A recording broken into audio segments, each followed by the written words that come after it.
Beneath the sands, beyond the Nile, and even deep under the sea, Egypt holds stories that most have never heard, not the polished tales from tourist guides, but the quiet whispers of ruins hidden in deserts, sealed chambers, and cities lost to the waves. From sunken pyramids, to forbidden temples, from vanished kingdoms, to artifacts said to carry curses. Each mystery pulls us further into the shadows of a civilization that still keeps its deepest secrets. Tonight, we walk slowly through these forgotten places, letting the silence and the stones tell their story. The temple that shouldn't exist. In the endless expanse of Egypt's desert, beneath layers of golden sand, lies a temple unlike any other. It is a place so mysterious, so puzzling, that it challenges everything we believe about ancient Egyptian history. Scholars, explorers, and even governments have struggled to understand it, and many say this temple simply shouldn't exist. The temple's stones bear inscriptions and carvings that don't match any known Egyptian language or script. The architecture is baffling, built with precision far beyond what we thought was possible in its time. Some blocks are enormous, fitted together so tightly that not even a blade of grass could slip between them. This temple isn't mentioned in any traditional texts or maps. For years, its location was a secret, revealed only through satellite images and occasional whispers among archaeologists. The area where it stands is now tightly controlled and off-limits, guarded by military forces who rarely allow even authorized researchers to enter. Imagine yourself standing on the edge of this ancient structure. The desert wind brushes softly against your skin as the sun begins to dip low, painting the sky with hues of orange and purple. The temple's silhouette towers ahead, a haunting shape etched against the fading light. The entrance is framed by tall stone pillars, carved with strange symbols. Unlike the familiar hieroglyphs or religious scenes common in other temples, these symbols are abstract, geometric, and unfamiliar. Some say they glow faintly in the dark, though no one can say why.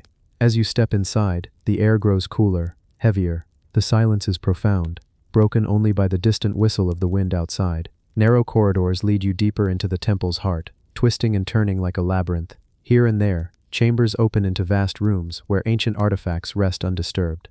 Some of these objects appear to be made from materials unknown to modern science. Others resemble tools or devices that seem far too advanced for the era. Researchers have spent years trying to decipher the inscriptions on the walls. So far, the language remains a mystery. Attempts to connect the symbols to known Egyptian scripts or even neighboring cultures have failed. This suggests that whoever built this temple may have belonged to a lost civilization, or perhaps a secret society within ancient Egypt itself. The temple's layout also defies expectations. It is aligned not with the sun or the familiar stars of Egyptian astronomy, but with constellations that only became known much later. This challenges our understanding of when and how the ancients observed the skies. Local legends tell stories of strange lights appearing near the temple at night, and of explorers who entered but never returned the same. Some speak of voices whispering in the wind, or shadows moving in ways that cannot be explained. The Egyptian government keeps the site under strict control, citing concerns about preservation and security. But some believe the restrictions are to hide what was found, or what still lies hidden beneath the sands. One expedition reported finding tunnels beneath the temple that lead to vast underground chambers. These chambers were filled with water, yet perfectly preserved. Walls inside glowed with minerals that emitted a soft light, illuminating strange carvings that hinted at knowledge lost to time. Explorers describe an energy within the temple, a presence that is felt but cannot be seen. Some say the temple was not just a place of worship, but a center of powerful knowledge, guarded by those who wish to keep its secrets hidden. This temple challenges the story of ancient Egypt as a simple civilization building pyramids and tombs. Instead, it suggests a culture far more complex, possibly connected to civilizations we have yet to discover. As night falls over the desert, the temple remains silent, waiting, its mysteries buried deep within stone walls and shifting sands. It is a reminder that history is often stranger than we imagine, and that some secrets may never be fully revealed.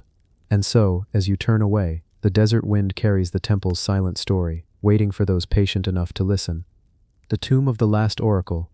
In the vast, timeless desert of Egypt, far from the bustling cities and tourist crowds, lies a secret hidden for thousands of years. A tomb unlike any other, the resting place of the last oracle. For centuries, this tomb was a myth, whispered about in old texts and legends passed from generation to generation. It was said to hold the secrets of a woman gifted beyond measure, a woman who could see the threads of time itself. The last oracle was a figure wrapped in mystery and reverence. To some she was a prophetess, to others a guardian of ancient knowledge. Her words were said to carry the power to change the course of history. Kings and priests alike sought her counsel, and many feared the truths she spoke. But as with all who hold great power, her Her fate was sealed by silence and secrecy. For thousands of years, her tomb was lost, buried beneath shifting sands, concealed by the winds and the relentless passage of time. It was only in recent decades, guided by fragmented manuscripts and subtle clues in ancient texts, that archaeologists discovered the entrance to her tomb, carved into a lonely cliff face far from any known temple or city. The entrance is small, almost unassuming, yet it is framed by intricate carvings and symbols unlike anything found elsewhere in Egypt. These protective glyphs are both beautiful and strange, weaving together abstract shapes and mystical signs meant to ward off intruders and safeguard the oracle's secrets. No one knows their full meaning, but their power feels palpable.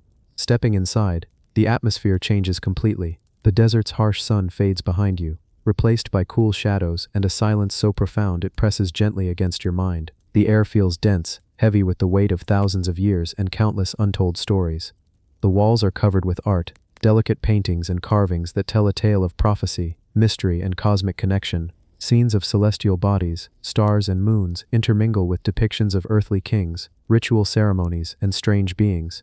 It's as if this tomb exists between two worlds, bridging the heavens and the earth. The corridors wind like a labyrinth, narrow and twisting, designed to confuse anyone who might enter uninvited.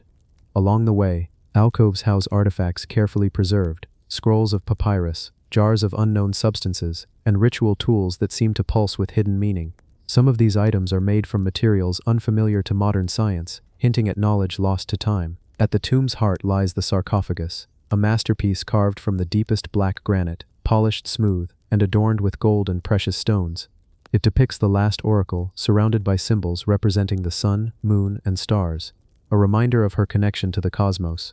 Her face is serene, her eyes closed as if in eternal meditation or vision. Among the treasures found here are scrolls written in a script that has baffled linguists and historians. Attempts to decipher the text have revealed fragments of advanced knowledge: astronomy that tracks celestial movements with uncanny accuracy, medicine that speaks of healing beyond its time, and spiritual rites that suggest an understanding of life and death far deeper than we have ever imagined. Explorers who have entered the tomb speak of strange sensations, a subtle energy that fills the air, whispers that seem to drift on the wind, shadows that flicker just beyond sight. Some have felt the presence of the oracle herself, a silent guardian watching over her sacred resting place. The government has placed strict limits on access, citing concerns about preserving the delicate structure and its priceless artifacts. But rumors persist, whispers of secret expeditions, of knowledge being hidden away, and of discoveries too dangerous to be revealed to the world. The tomb challenges everything we think we know about ancient Egypt. It suggests a civilization with a spiritual depth and scientific understanding that reaches far beyond the grand pyramids and famous temples. It speaks of voices from the past, still echoing beneath the desert sands, waiting to be heard. As the desert sun sinks below the horizon and the stars emerge, the tomb remains silent, holding its secrets close.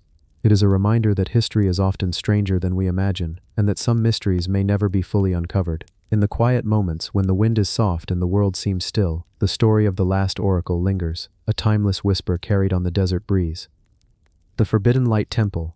Far away from the bustling tourist sites and crowded cities of Egypt, tucked deep within a remote desert canyon, lies a temple few have ever seen, and even fewer have dared to enter.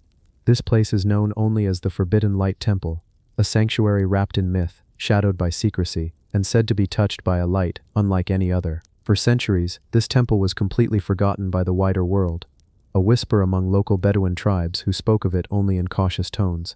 They told tales of a sacred place where the very essence of light was captured and revered, a place so powerful and mysterious that it was forbidden to the common folk.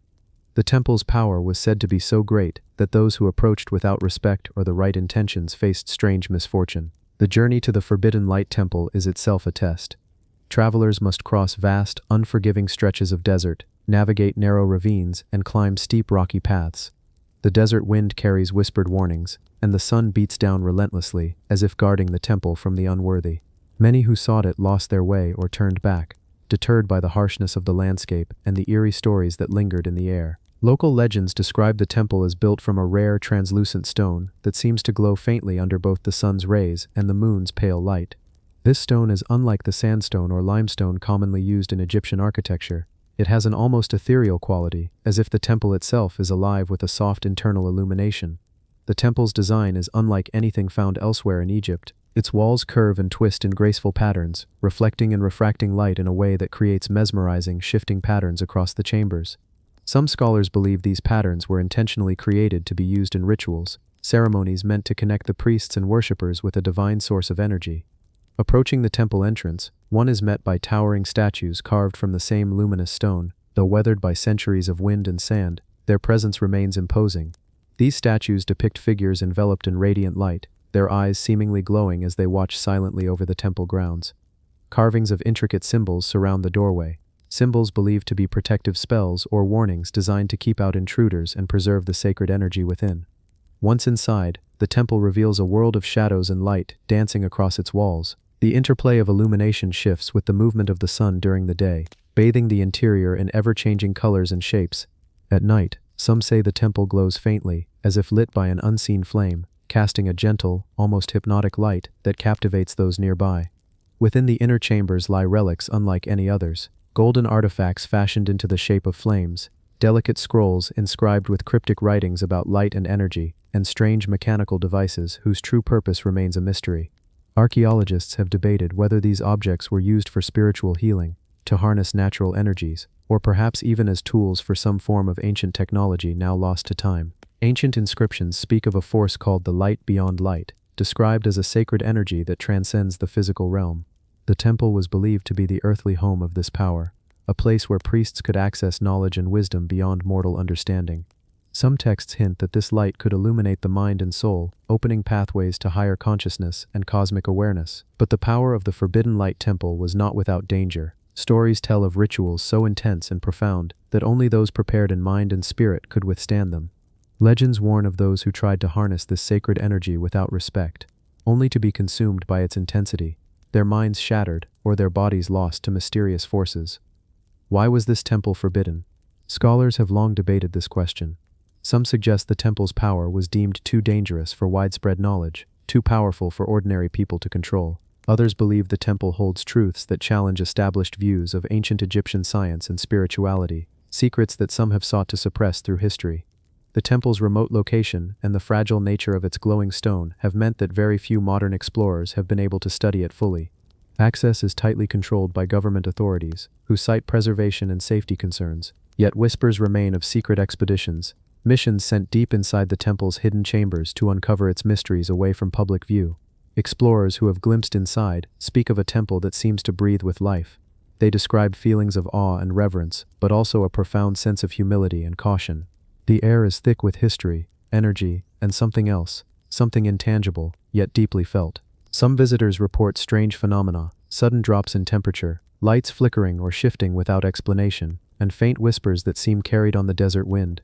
A few have claimed to experience visions or insights, moments of clarity and understanding that feel as if they come from another realm entirely. The Forbidden Light Temple stands as a testament to Egypt's endless mysteries, a place where light is not just a physical phenomenon, but a symbol of divine power, knowledge, and transcendence. It challenges us to look beyond what we see and to consider the deeper energies that might have shaped one of history's greatest civilizations. As the sun sinks below the horizon and the stars begin to twinkle above the desert, the temple glows softly in the twilight, a beacon from the past, still shining its secret light. For now, it waits patiently, its stories whispered on the wind, its mysteries held close within walls that glow with forbidden light.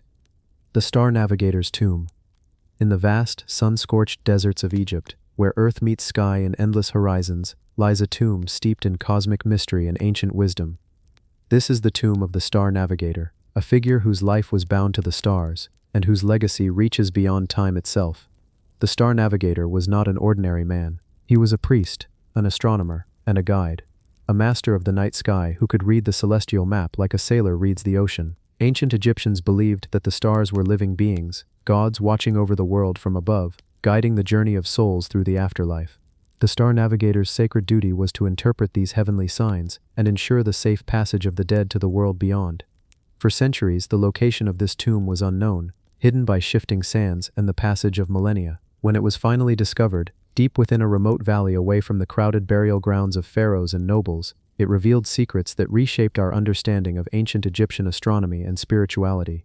The entrance to the tomb is modest, almost unassuming, carved into a rocky cliff face, yet it is surrounded by intricate star maps and celestial motifs etched with breathtaking precision. These carvings are believed to represent the night sky as it appeared thousands of years ago, a celestial chart guiding both the living and the dead. As you approach, the air seems to grow still, filled with a silence that feels both reverent and profound.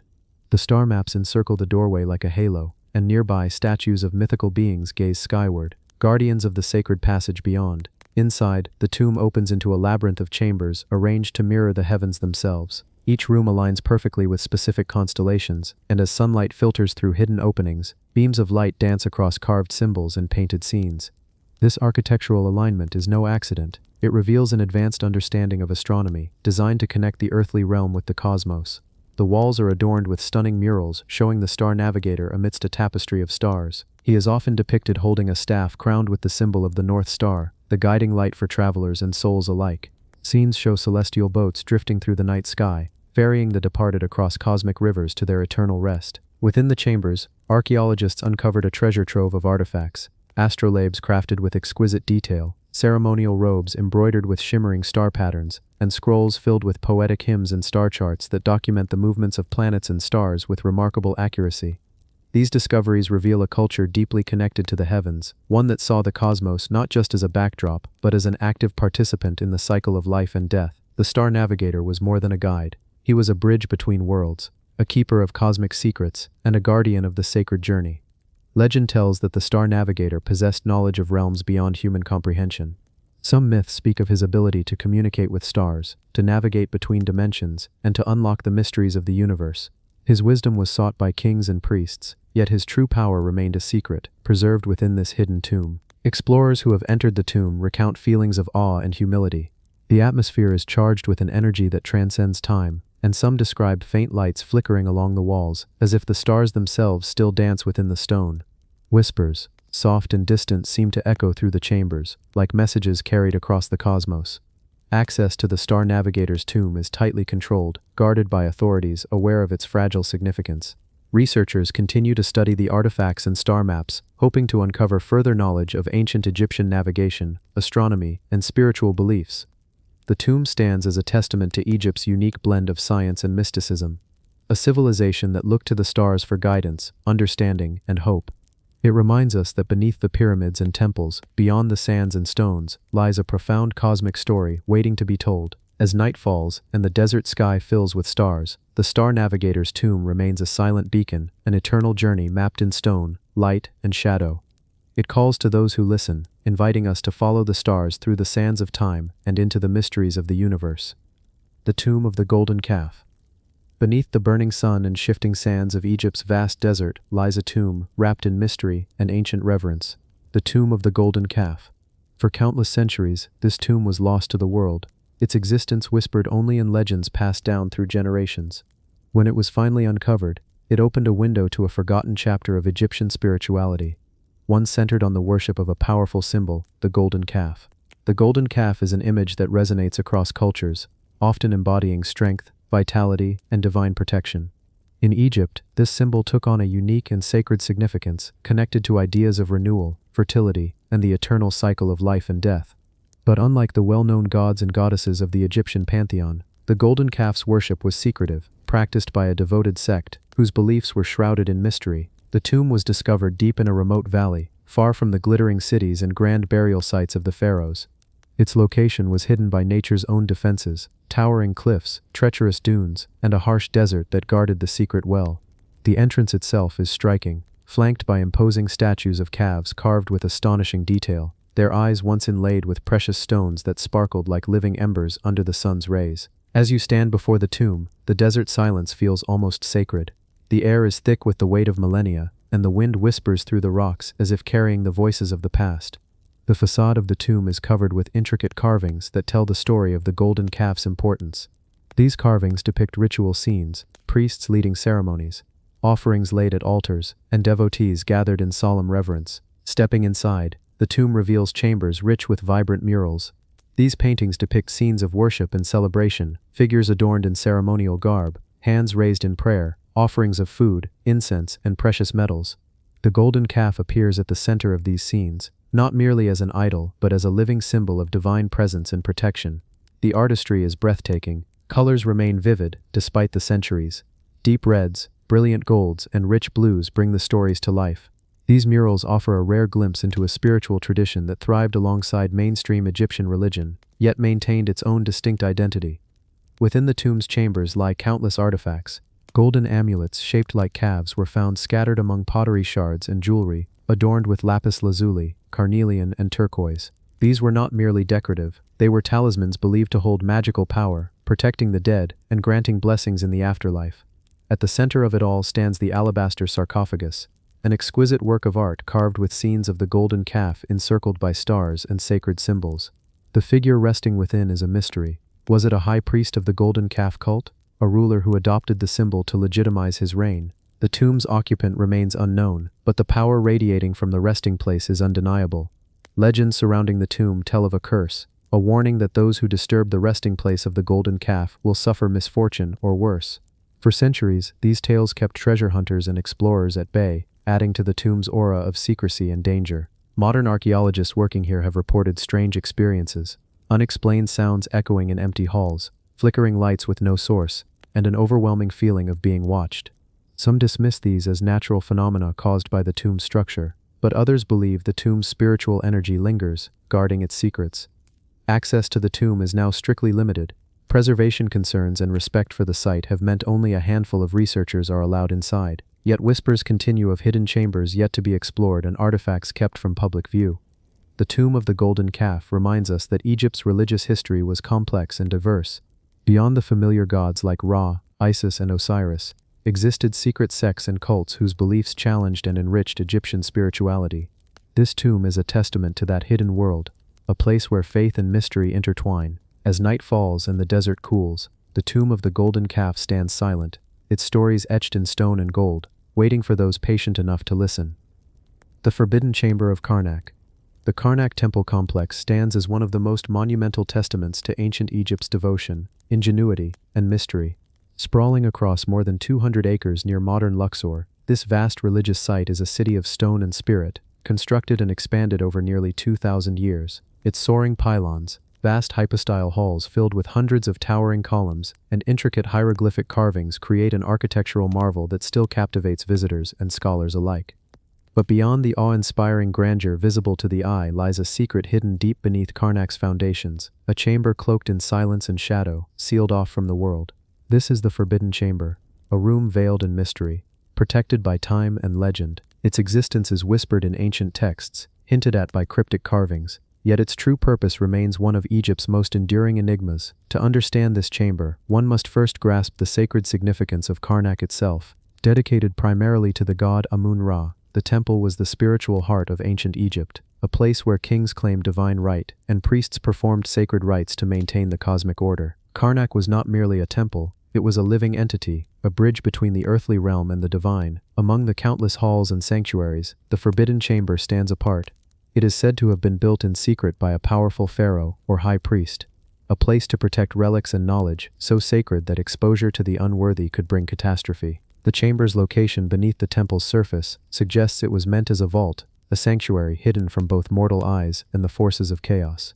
Ancient texts, though sparse, speak of a room where the essence of creation was preserved, a place containing artifacts and scrolls that held the secrets of life, death, and the afterlife. These writings hint at knowledge so profound that it challenged the very fabric of existence, guarded by spells and curses designed to deter even the most daring explorers. Entering Karnak today is like stepping into a world suspended in time. The massive pylons and colossal statues loom overhead, their surfaces etched with stories of conquest, devotion, and divine favor. Yet beneath these familiar scenes lie clues, hidden hieroglyphs and subtle architectural features pointing toward the chamber's concealed entrance. The path to the Forbidden Chamber leads down narrow, twisting corridors carved from solid rock. These passageways are lined with inscriptions unlike the rest of Karnak, protective spells, warnings of divine wrath, and symbolic imagery meant to guard the chamber's secrets. Some symbols suggest that the chamber was protected not only physically, but spiritually, an impenetrable fortress against evil. Explorers who have attempted to approach the chamber recount a profound shift in atmosphere. The air grows thick and cool, the silence becomes absolute, and a sense of presence, almost a consciousness, seems to fill the space. Equipment malfunctions inexplicably, and eerie sensations of being watched are common. These experiences add to the chamber's reputation as a place alive with ancient power. Local legends deepen the mystery. Temple custodians tell of strange lights flickering near the sealed doorway at night, and faint chanting carried on desert winds. Some say the chamber serves as a threshold between worlds, a place where the veil between the living and the divine grows thin, where gods once walked and where their secrets remain. Inside the chamber, according to fragmentary records, lie relics of incredible significance.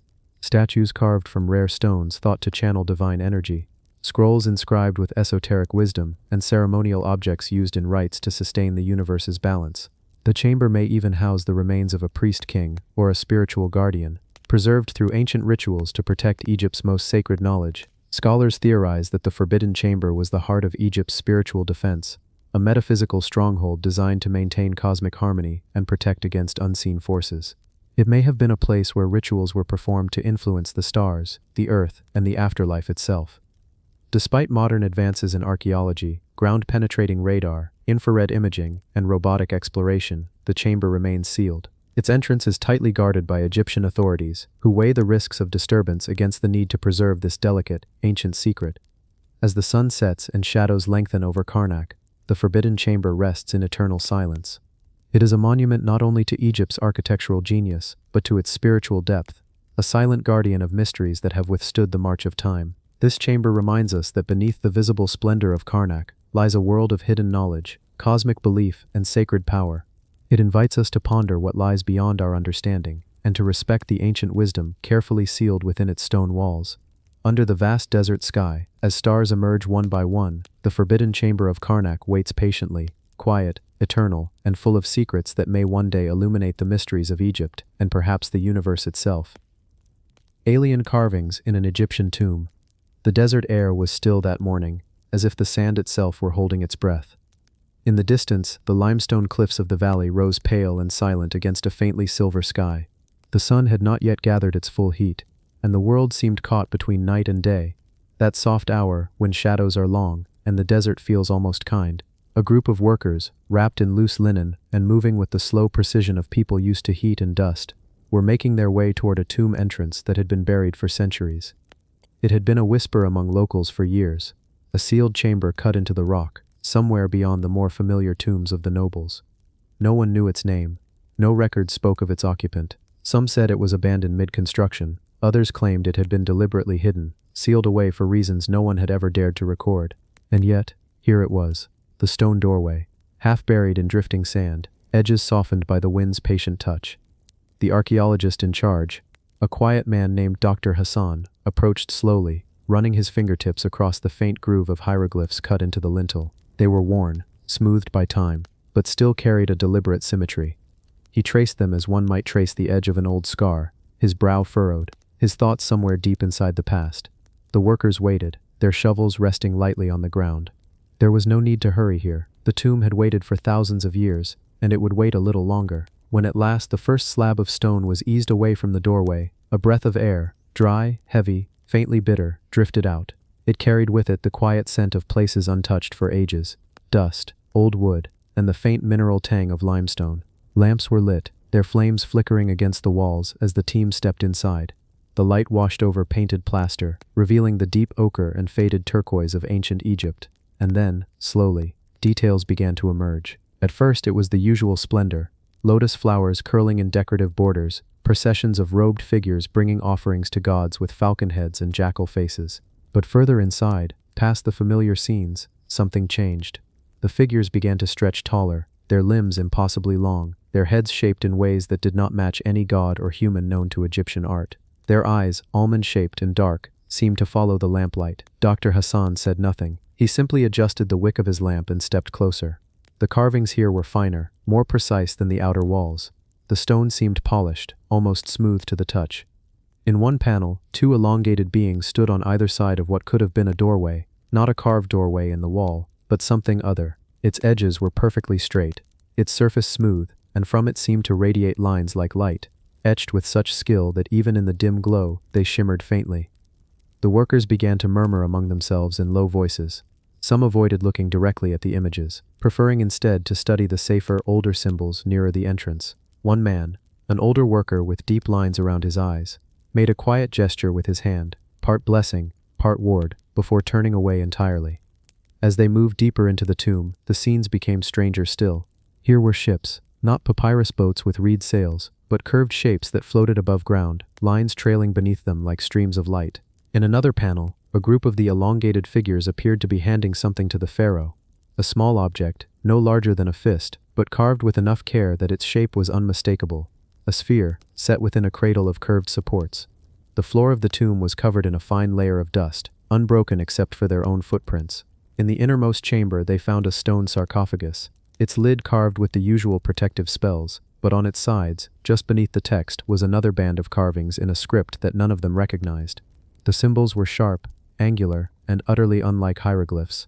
They repeated in patterns almost as if they were meant to be read in sequence, like lines of an unknown language. Dr. Hassan knelt, brushing the dust away with slow, deliberate strokes. His lamp flickered as he studied the markings. The silence was deep here, heavy, as though the walls themselves were listening. Every so often a faint tapping sound seemed to echo from somewhere beyond the stone, like water dripping far away. Yet there was no water here, only the dry, unbroken air of a place sealed for millennia. Hours passed as the team documented the carvings. The further they looked, the more questions emerged. Why had these images been hidden away in a tomb with no name? Who had carved them? And why were they so unlike anything else in Egyptian art? Some of the workers whispered of star people, drawing on old desert tales of beings who had come from the sky long before the pharaohs ruled.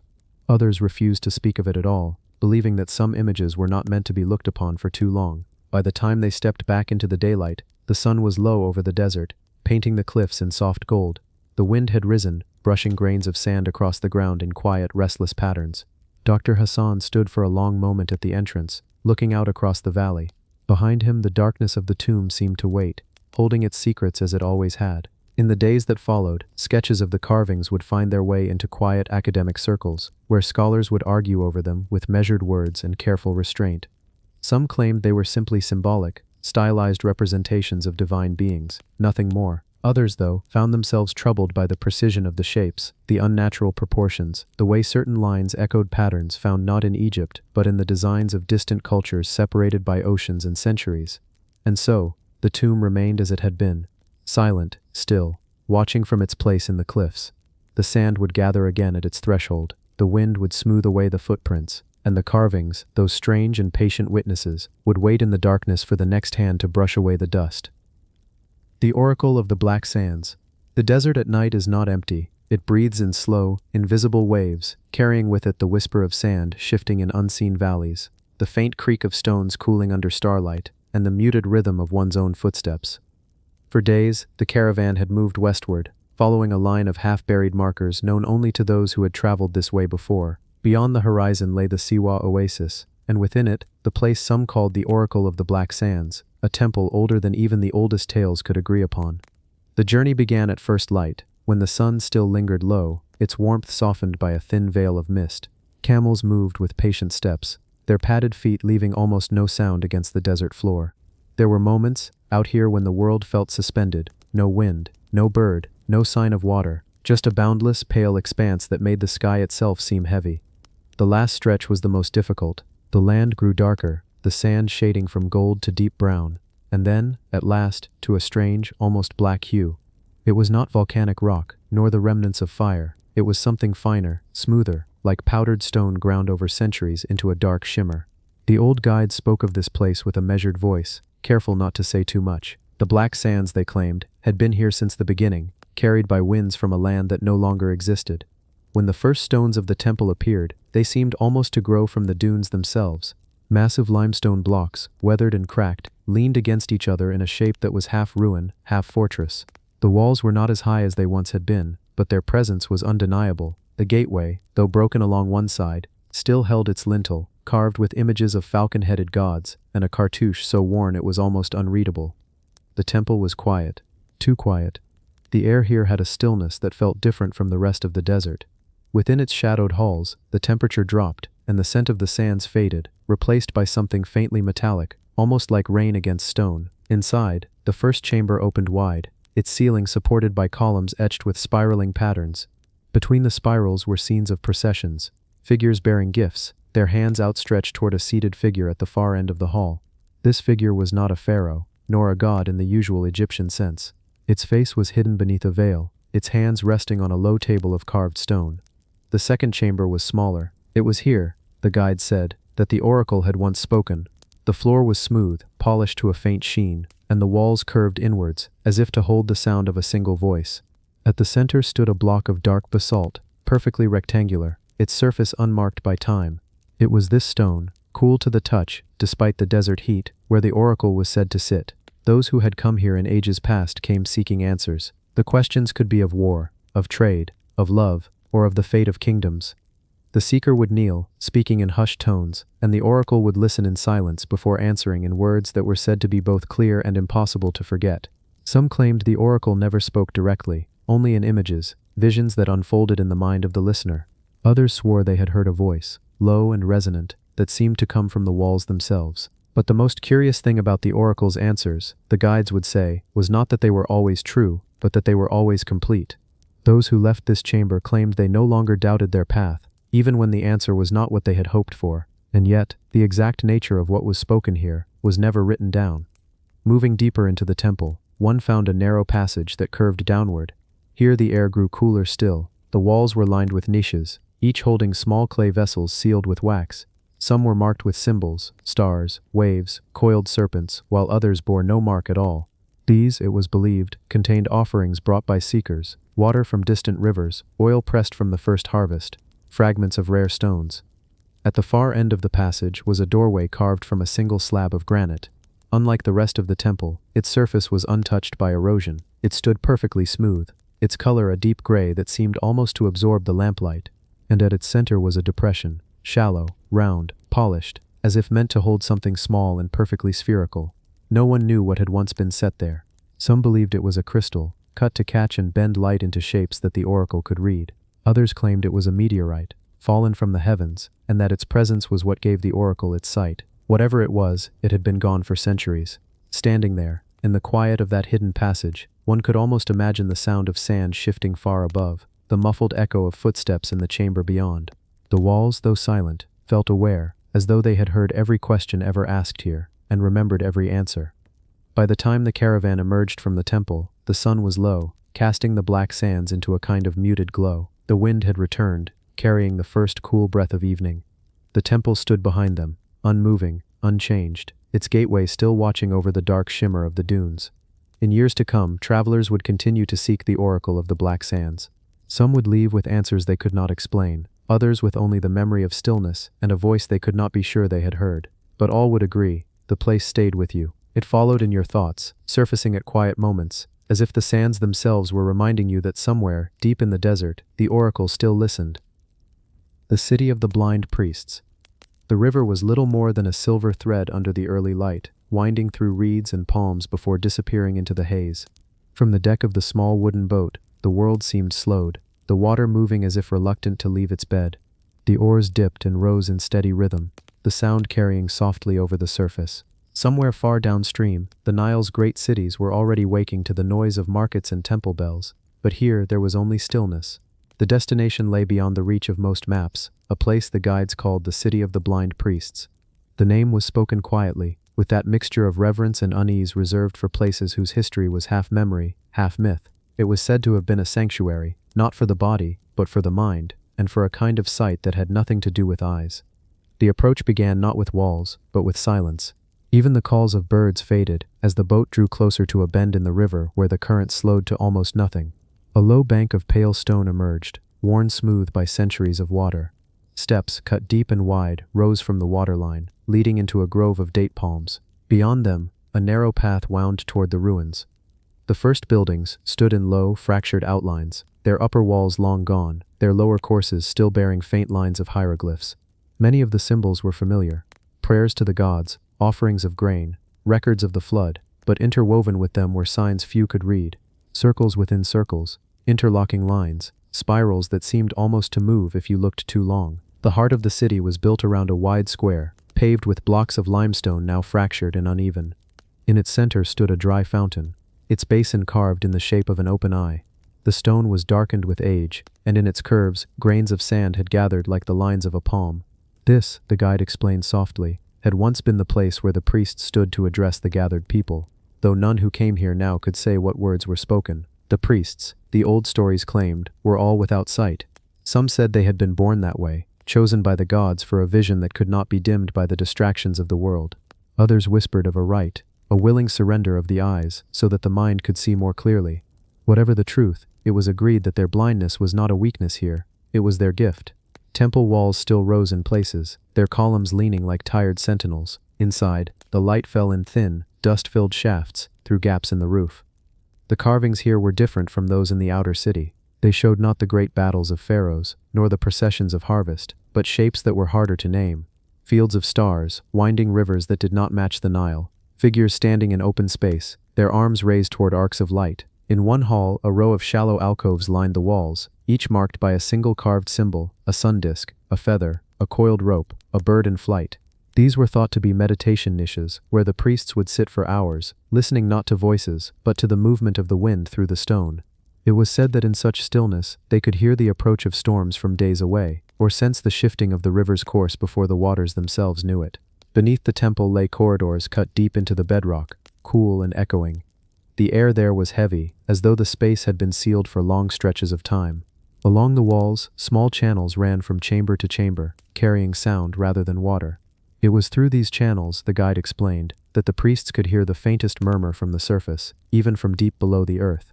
At the lowest point of the ruins, past doorways so low that one had to stoop to enter, was a round chamber unlike anything above. Its walls were unadorned, its floor a single unbroken slab. In the center stood a column no taller than the waist, its top perfectly flat and smooth. No one knew its purpose. Some believed it was an altar. Others thought it was a map, not in symbols, but in sound, the surface shaped to catch and reflect voices in ways the ears of the sightless could understand. When the city was abandoned, no one could say for certain. Some claimed the priests left willingly, walking into the desert in single file, their hands resting lightly on the shoulders of those ahead. Others believed the river had shifted, cutting off the city's lifeblood, and the people simply scattered. Whatever happened, the place had been left to the slow patience of the wind and the sun. Standing in the square once more, you could almost imagine the quiet footsteps of the priests as they moved through the streets, their faces turned toward sounds no one else could hear. The wind curled through the broken walls, carrying the faint rustle of palm leaves, a sound so soft it might have been a voice. By the time the boat pushed away from the stone steps, the sun was leaning toward the west, throwing long shadows over the pale ruins. The city slipped from view behind the palms, and the river's slow current carried the boat onward. Yet the silence of the place stayed, not just in the air, but in the mind, as though the priests had passed along some small part of their listening, a reminder that not all vision comes through the eyes. The tomb that predates Egypt. Long before the pharaohs built their palaces of white limestone, before the first hieroglyph was pressed into wet clay, before the Nile's banks were marked by temples and statues, the river still moved in its eternal rhythm. It rose with the floods, retreated in the dry months, and carried silt from far-off lands into the heart of what would one day be Egypt. But in those older, quieter centuries, there were already hands shaping stone, already voices chanting over the resting places of the dead. It was in a barren stretch of desert, far from the river's life-giving waters, that the tomb was found. There were no villages nearby, no carved boundary stones to mark its presence. The shifting dunes had hidden it for what might have been thousands of years, revealing it only in the rare season when the wind moved just so, brushing away the sand to expose the pale curve of a worked stone. The archaeologists who found it at first thought it must belong to the earliest kings, the shadowy rulers who came before the dynasties were named. But as they began to dig, as the layers of sand fell away, it became clear that this place was older still. The tools used to carve the entrance bore marks unfamiliar even to those who had studied Egypt's first monuments. The stone was cut in a style not seen anywhere else in the Nile Valley, its edges smoothed with a precision that seemed almost modern. The doorway itself was narrow, framed by two upright slabs of sandstone taller than a man. Across the top, a single lintel stone rested, massive, unbroken, and perfectly level despite the ages it had endured. There were no hieroglyphs, no symbols of the sun or the gods, no name to claim ownership. Only a series of shallow grooves ran along its surface, their pattern repeating in a way that suggested meaning, though not in any language known today. Inside, the air was cool, carrying that deep, still scent of long-closed spaces. The passage sloped gently downward, its floor laid with stone blocks so closely fitted that the seam between them could barely be seen, even by lamplight. On either side, the walls were bare, no painted scenes of the afterlife, no depictions of offerings or gods, just the smooth, silent stone. After several paces, the passage widened into a chamber, round, not rectangular, its ceiling rising in a shallow dome. In the center stood a single sarcophagus, cut from a block of dark granite. Its surface was without decoration, save for a faint band of markings near the base. These markings, like those on the lintel, were not hieroglyphs. They seemed to follow a rhythm, a repeating order, almost like music written in stone. When the lid was finally eased aside, it revealed not the rich trappings of a royal burial, but a single body, wrapped in layers of linen so fine they crumbled at the touch. No jewelry, no amulets, no golden mask, only a simple carved stone disc placed where the hands had been folded. The disc was smooth, almost perfectly round, and marked with the same strange patterns that appeared elsewhere in the tomb. Around the edges of the chamber, in small niches barely wide enough to hold them, were vessels of unglazed clay. The vessels were empty, though their interiors bore faint traces of something organic, perhaps oil, or some liquid offering that had long since vanished into the air. But what struck those who entered most of all was the feeling of the place. It did not feel like the tombs of later Egypt, which were built to proclaim the greatness of the one who lay within. It felt older, simpler, yet somehow more deliberate. Every stone seemed placed with a purpose that was no longer clear to human eyes. Some archaeologists suggested that this was the burial of a chieftain from a forgotten culture that lived in the Nile Valley before the unification of Egypt. Others believed it might be the resting place of a spiritual leader, someone whose role was not tied to power, but to knowledge. There were even those who whispered of an even stranger possibility, that the builders were not from the Nile at all, but from a place far beyond, drawn here for reasons lost in the sands of time. In the days that followed, careful measurements were taken. The chamber's dimensions seemed to align with the solstices, the narrow entrance facing a point on the horizon where the sun would rise only twice a year. This precision, so early in history, baffled those who studied it. No records, no parallels, no explanation, just the silent, enduring stones. When the work was finished, the tomb was left much as it had been found. The desert had a way of reclaiming what it revealed, and in time, the sand would drift back across the entrance, hiding it once more, perhaps for another 1,000 years. And so the tomb remained, its stones holding a story no one could yet read, its patterns waiting for eyes that could understand them. Long before Egypt became the Egypt we know, someone had built this place. And even now, under the quiet weight of the desert, it still keeps watch, a voice from a time before time, speaking in a language we have yet to remember. Al-Kab, forbidden glyphs. The road to El-Kab runs along the eastern bank of the Nile, where the river's deep green fields end abruptly at the pale, unyielding face of the desert cliffs. It is a place most pass without stopping, its name a quiet echo in guidebooks, its ruins overshadowed by the greater temples of Luxor and Karnak. But those who know its history speak of a stranger side to El-Kab, something not printed on maps, nor told to casual visitors. They speak, in low and deliberate tones, of the forbidden glyphs. The entrance to the site is nothing dramatic, a weathered path leading between fragments of walls, their mud brick surfaces crumbling into the dust. But beyond the remains of the city, carved high into the cliff face, are tombs older than memory, their facades gazing out across the river's winding course. It is here, in the quiet shade of these cliffs, that the glyphs are said to be found. The first chambers are what you might expect. Rectangular rooms cut into the rock, their walls covered in familiar images of the afterlife. Rows of offerings, the weighing of the heart, the gods watching from their thrones. Dust hangs in the shafts of light that fall through small openings, and the air smells faintly of dry stone. But deeper in, there is a different kind of space.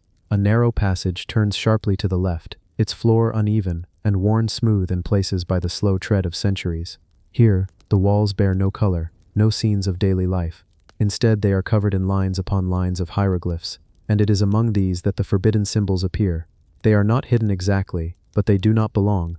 Their style is different, the lines sharper, the proportions slightly off. Some seem almost too precise, as though carved with tools finer than copper or bronze. They appear in clusters, breaking the flow of the more familiar script, and those who study them say they make no sense when read in the normal way. One of the symbols resembles an open eye, but the pupil is a spiral that seems to draw the gaze inward. Another shows a shape like a star, but with long, curved points that almost seem to move when the torchlight shifts. There are symbols that repeat over and over, as though marking a rhythm. 3 vertical lines, then a circle, then 3 more lines, then a different circle. To some, they look almost like instructions. Local stories say these symbols were once known to a small order of scribes who guarded them carefully.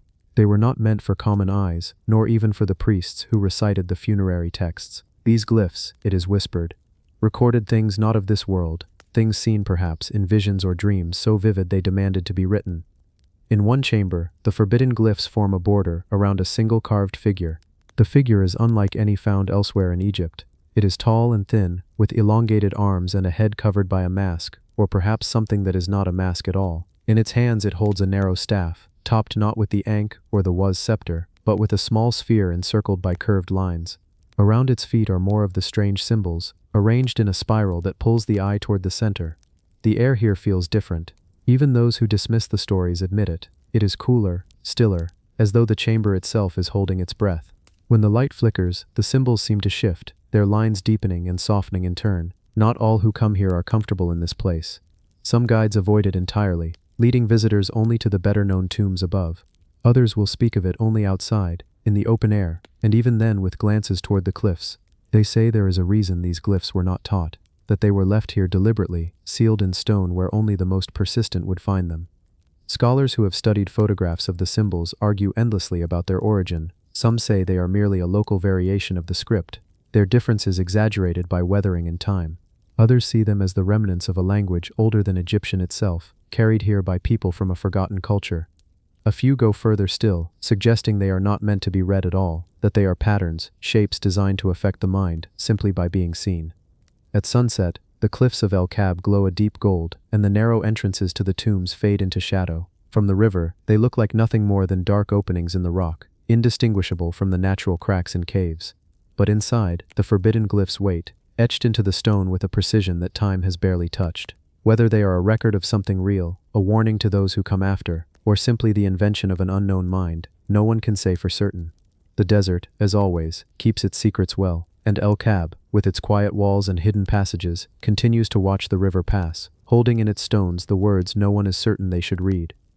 The desert statues.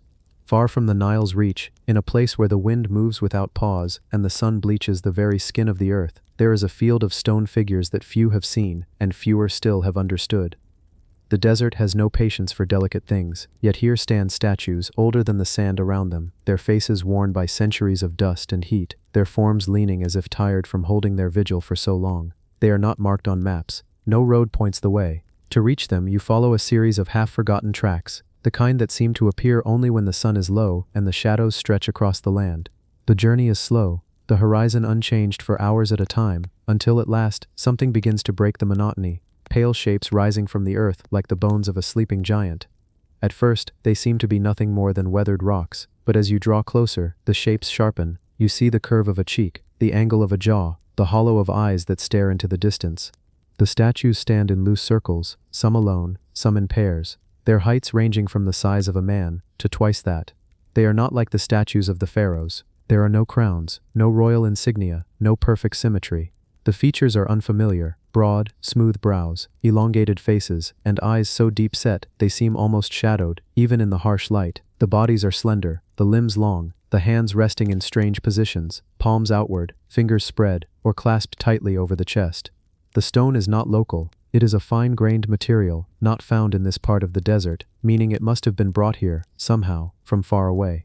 Some statues lean slightly, as if the ground beneath them has shifted over time. Others are broken at the base, their torsos lying half buried in the sand. The details of their carving still crisp despite the ages. Scattered among the figures are flat stones carved with shallow markings, not hieroglyphs, but simple geometric shapes, triangles, circles, intersecting lines. Some seem to match the positions of the statues, as though forming a kind of map, or perhaps a message meant only for those who could read it. Local Bedouin tribes tell stories about the statues. They say they were once living people, turned to stone for breaking an oath, or for seeing something not meant for mortal eyes. Others claim they mark the graves of giants who walked the desert before the Nile was born. In every version, the statues are a warning, a sign to keep moving, to let the wind and sand have their way with the place undisturbed. But there is something else. On certain nights when the moon is full and the air is clear, the statues cast shadows that stretch across the sand in precise lines. Those who have camped nearby say the shadows align to point toward a single spot in the distance, a place still hidden beneath the dunes. What might lie there, no one knows. Archaeologists who have visited the site speak carefully about it, avoiding too much speculation. There are no inscriptions to date them, no pottery fragments or tools scattered nearby. Without these, the statues cannot be placed neatly into Egypt's history. They simply stand, timeless, in a place where nothing else endures.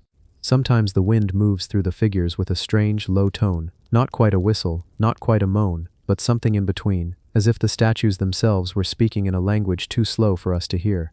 And when the wind dies, there is only silence, heavy and unbroken, as if the desert has swallowed even the idea of sound. No one knows who made them, or why they were placed here, far from the life-giving river.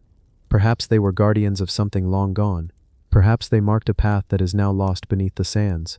Or perhaps they were never meant to be seen at all, hidden in the vastness until the desert chose to reveal them.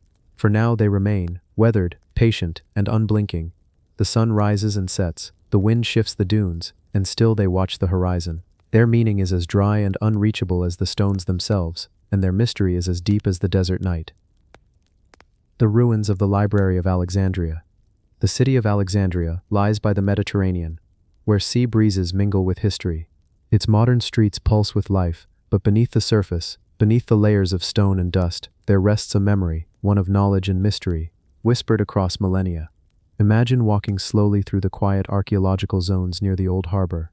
The ground beneath your feet soft with centuries of accumulated sand and broken stone. Around you, fragments of the past stand like ghostly sentinels. Marble columns rise unevenly, cracked and mottled, their fluted surfaces weathered by salt air and time. Between them, stretches of broken walls lean precariously, casting long shadows in the gentle afternoon sun. The air here is different, cooler, denser, as if it holds the weight of countless stories, voices frozen just beneath the surface. It is easy to close your eyes and imagine the past unfolding, the murmur of footsteps on stone floors, the soft turning of papyrus scrolls, the quiet murmur of scholars deep in thought. The Library of Alexandria was once more than just a building. It was a beacon of learning, the greatest collection of written knowledge of the ancient world. Scrolls and manuscripts arrived from the farthest reaches, Greece, Egypt, Persia, India, carried on camel caravans and trading ships, brought to be copied and preserved. The city was said to have a law. Every book that arrived was duplicated, the copy returned to its owner, and the original kept safe in the library's vast halls. The idea of such a place is almost breathtaking, a sanctuary where knowledge of all kinds, from poetry to astronomy, mathematics to medicine, was gathered and cherished. The rooms were filled with shelves, not of books but of scrolls wrapped carefully in linen, stacked and catalogued with meticulous care. There were spaces for study, lecture halls where the brightest minds met to discuss the mysteries of the universe. But the silence of the ruins tells a different story. Walking through the scattered remains of what may have been the Serapeum, a temple connected to the library, you find yourself surrounded by stone blocks and columns carved with inscriptions worn thin by wind and rain. These stones have stood longer than any living thing here, and they seem to hold a quiet sadness. Somewhere beneath the earth lie underground galleries. Their passages stretch into darkness, cool and still, untouched by light for centuries. As you stand at the entrance of these chambers, the only sound is your breath, slow and steady, and the faint dripping of water echoing in the distance, like a heartbeat pulsing in the silence. In these dark halls, one can almost feel the presence of something lost, knowledge vanished, yet somehow lingering like a shadow. The imagined rustling of scrolls, the hush of scribes copying texts, the whisper of ideas passing from one mind to another. It is a silence weighted not by emptiness, but by what once was. The loss of the library is one of the greatest mysteries in history. How such a vast treasure trove of knowledge, a collection that once may have held hundreds of thousands of scrolls, disappeared, is a question that still puzzles scholars and dreamers alike. Was it a single devastating fire? A series of smaller disasters? Neglect? Invasions? The truth is lost to time. Some ancient accounts speak of Julius Caesar's siege of Alexandria, when parts of the city were set ablaze, possibly consuming the library's vast holdings. Others mention later incidents, attacks by religious zealots, the gradual decay as political power shifted, scrolls taken or destroyed. Each story is fragmentary, as if the memory itself has faded. Yet, in the quiet moments among the ruins, one senses that the library's spirit was never entirely extinguished. The knowledge once gathered there did not vanish completely. It flowed out, carried on in whispers and copies, in distant libraries and monasteries, in the hands of scholars who carried scrolls and texts far from Alexandria's shores. Perhaps some scrolls survived, tucked away in forgotten corners of the world. Maybe some knowledge was transcribed into other languages, preserved in forms we have yet to rediscover. The idea lingers that the library was never a single place, but a living network of human curiosity and wisdom, stretching beyond borders and time. As you wander through the ruins, you might pause beside a fallen column, running your hand over the rough surface. The stone feels cold and rough beneath your fingertips, a tangible connection to centuries past. Light filters through gaps in the collapsed roof, scattering in patterns across dust-covered floors. The faint scent of earth and salt air drifts through the open spaces, grounding you in the present. yet inviting you to imagine the echoes of past voices. There are stories, too, whispered in the quiet. Tales of hidden chambers, still sealed beneath the city, untouched by explorers. Some say secret rooms hold scrolls preserved in jars, protected by spells or curses. Others suggest that the real treasures were not scrolls at all, but knowledge encoded in symbols carved into the very stones, a silent code waiting to be read. The city above bustles with cars and crowds, but here, among the ruins, time seems to slow. The sun dips lower, casting long golden fingers of light that stretch across the broken steps and fallen statues. Shadows deepen, and the cool evening breeze carries with it the faintest hint of history's breath. In these moments, standing where the greatest library once stood, you feel a quiet connection to the scholars who sought truth here, to the scrolls that passed through countless hands, to the unending human quest for knowledge. The Library of Alexandria may exist now only in fragments, in stories and ruins, but it lives on in the desire to understand, to remember, to seek the light in the darkness. And as the stars begin to appear above the city, twinkling faintly over the Mediterranean, the ruins whisper their secrets softly, waiting for the next curious mind to listen. The mysterious statue of the Weeping Woman. In the quiet heart of Egypt's ancient ruins, there lies a statue unlike any other, a figure carved from stone, so weathered and worn it seems to breathe with a quiet sorrow. They call it the Weeping Woman. Her face is turned slightly downward, eyes softly closed, and from her cheeks flow not water or sand, but carved tears, delicate, almost impossibly fine, as if the sculptor had sought to capture grief itself in stone.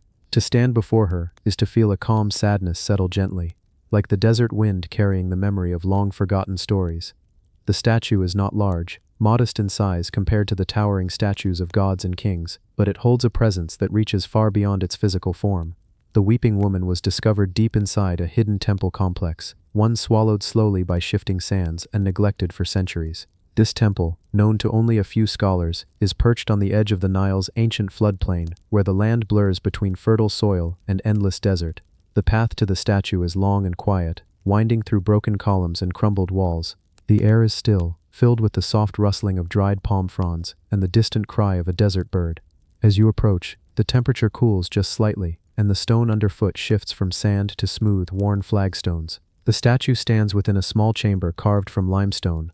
Its walls faded but once painted with vibrant scenes, stories of life, death, and the gods who watch over them. But these paintings have long since faded, leaving only the Weeping Woman to hold the space in silent vigil. No one knows her name or the story behind her tears. Some believe she was a goddess of mourning, a protector of the grieving and the lost. Others whisper that she was once a mortal woman, transformed by sorrow into stone, her tears frozen forever as a warning or a remembrance. Carved from a single block of stone, her features are gentle, the curve of her lips suggesting a smile just barely held back, the lines of her face softened by time. Her hair falls in waves around her shoulders, each strand carefully etched, yet it is the tears that draw the eye. Thin streams running from her closed eyelids, catching the light and casting tiny shadows on her cheeks. Scholars who studied the statue noted that the tears differ from natural erosion. They are intentional, deliberate, each one shaped with precision, placed as if the sculptor wished to freeze a moment of deep, unspoken emotion. The chamber that houses her was once part of a sanctuary, a place where people came to grieve, to seek comfort from loss. Nearby, broken offerings lie scattered, fragments of pottery, faded cloth, and small carved figures of birds and animals. These remnants speak of rituals and prayers whispered to ease heavy hearts. Local legends tell of the Weeping Woman's tears possessing healing powers. It is said that those who touch the stone beneath her tear tracks find their own sorrows lightened, their burdens eased. Travelers passing through the desert have left small gifts at her feet, strands of hair, woven threads and pressed flowers, tokens of gratitude or silent pleas. The mystery deepens when one considers the time period of her carving. The statue does not fit neatly into known artistic styles of any specific Egyptian era. Some experts believe it predates the Old Kingdom, belonging to a culture so ancient it has left little trace beyond this solitary figure. Others suggest it may be the work of a forgotten sect, one whose beliefs centered on the deep mysteries of sorrow and compassion. As the sun moves slowly across the sky, light filters through a narrow slit high in the chamber wall, casting a soft glow on her face. The tears seem to shimmer briefly, reflecting a subtle play of light and shadow that changes with the passing hours. It is as if her grief is not frozen, but alive, a quiet presence watching over those who enter. In the stillness of the chamber, it is easy to let the mind drift. The desert wind seems distant here, replaced by an inner calm, a sense that some stories are best left untold, held quietly between the lines of stone and shadow.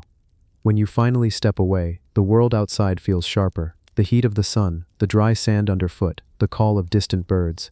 Yet the memory of the weeping woman stays with you, a gentle weight in the heart, a soft echo of sorrow and hope entwined. Perhaps that is her true gift, to remind us that even in the harshest places, even across the longest spans of time, grief and compassion remain eternal. The statue watches on, her tears forever falling, silent but never forgotten. The lost stela of prophecies. In the vast, endless stretch of Egypt's desert, where the sands roll like waves across a silent sea, time itself seems to fold in on itself. Beneath a sky that stretches from dawn's soft glow to the glittering canopy of stars, there exists a relic from a past almost forgotten, the lost stela of prophecies. A stone tablet carved with symbols that whisper secrets from thousands of years ago, speaking not just of history, but of futures imagined and feared. The journey to the place where the stela was found is a slow one.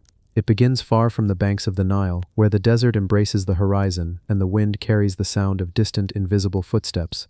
The air here is dry, warm in the daylight, cooling with the coming night. The sun casts long shadows from broken walls and collapsed pillars, painting the sand in hues of gold and bronze. You follow a narrow path, uneven beneath your feet, past scattered shards of pottery and the crumbled remains of an ancient temple. The walls around you bear faint traces of color, faded reds and blues, hints of stories once told in vibrant scenes. But it is here, in this quiet solitude, that the stela rises, silent and proud against the barren earth. Carved from a single slab of dark granite, the stela is nearly 6 feet tall, its surface etched with lines of hieroglyphs, symbols, and strange, almost otherworldly figures. The edges are worn smooth by centuries of wind and sand, yet the carvings remain surprisingly sharp, as if the stone still holds the memory of the chisel's touch. The inscriptions cover every inch, flowing like a river of symbols from top to bottom. The traditional hieroglyphs, eyes, ankhs, scarabs, falcons, interweave with shapes not seen anywhere else, spirals, stars with uneven points, serpents twisting in impossible loops. Some glyphs seem to shimmer faintly in the shifting light, as though alive with a subtle energy. Egyptologists who have studied the stela describe it as unique, unlike any other artifact discovered. Its language is partly known, partly lost, a mixture of familiar signs and cryptic symbols that defy translation. Attempts to decode the text have yielded fragmentary results, references to celestial alignments, omens, cycles of time, and warnings of upheaval. But the full meaning remains elusive, hidden beneath layers of mystery. The most curious part of the stela lies near its base, where the inscriptions spiral inward in a tight circular pattern, disappearing into a blank circle, as if the message ends in silence. This has been called the heart of the prophecy, a place where understanding fades into the unknown. Standing before the stela, the air feels charged with a quiet stillness. Visitors report a sudden drop in temperature, a sensation of calm that settles deep within the bones. Some say it is the stone itself, holding the weight of ancient knowledge, waiting patiently for someone to unlock its secrets. The stela was found in a remote temple ruin, now buried beneath shifting dunes that seem to move like living creatures. The temple's stone walls are cracked and crumbling, their surfaces etched with faded reliefs of gods and kings. Nearby, shattered pottery and broken statues hint at rituals once performed here, ceremonies meant to honor the divine and seek guidance. Local Bedouin legends speak of the stela as a gift from the gods, placed here as a warning to future generations. They tell of voices heard in the wind, of visions seen beneath the stars, and of a power held within the stone that could alter the fate of those who understand its message. As the sun sinks below the horizon, casting the desert in hues of deep orange and purple, the stela takes on a different presence. The shadows lengthen, the carvings deepen, and the stone seems to glow faintly under the last light of day. The sky above darkens, and stars begin to twinkle, some arranged in patterns that seem to mirror the stela's mysterious symbols. Night brings with it a profound silence, broken only by the whisper of the desert wind and the distant calls of nocturnal creatures. The stela stands as a sentinel beneath the vast sky, a bridge between earth and cosmos, past and future. In this quiet, it is easy to feel the pulse of time, a slow, steady rhythm that connects all things. The lost stela of prophecies is not just a stone tablet, it is a vessel for human hope and fear, for the desire to see beyond the present moment into what may come. Many who have stood before it speak of a sense of awe, a humbling reminder of how small and fleeting our lives are compared to the vast sweep of history and time. And yet within that vastness, the stela offers a spark, a promise that knowledge, even if veiled, endures. Though the words carved on its surface may never be fully understood, the stela's presence invites us to pause, to listen, and to wonder. It calls us to remember that prophecy is not just about seeing the future, but about being present to the moments that shape it. And so, beneath the endless sky and shifting sands, the lost stela of prophecies remains, a silent guardian of mysteries, whispering softly across the ages, waiting for the day when its secrets will be revealed. The jade scarab of the Nile Queen. In the quiet folds of Egypt's ancient history, amidst the lush banks of the life-giving Nile, there exists a treasure both delicate and powerful, a small artifact carved from gleaming jade, shaped like a scarab beetle, said to have belonged to a mysterious figure known only as the Nile Queen. The scarab, though small enough to rest in the palm of a hand, carries within it stories that stretch back thousands of years, whispers of royalty, magic, and the eternal flow of life. To hold the scarab is to hold a piece of Egypt's heart, a symbol of transformation, protection, and the endless cycle of rebirth that the Nile itself embodies. The story begins far from the well-trod paths of tourist temples and bustling markets. It unfolds along the quieter stretches of the Nile, where reeds sway gently in the breeze, and the water glistens like liquid glass beneath the sun. Here, the land breathes with life. The soft calls of birds, the rustle of palm leaves, and the distant hum of ancient voices carried on the wind.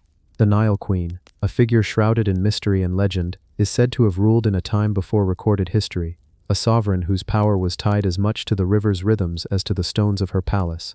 Her name has been lost to time, but her legacy lives on in the jade scarab, a talisman believed to hold protective magic, a gift from the gods themselves.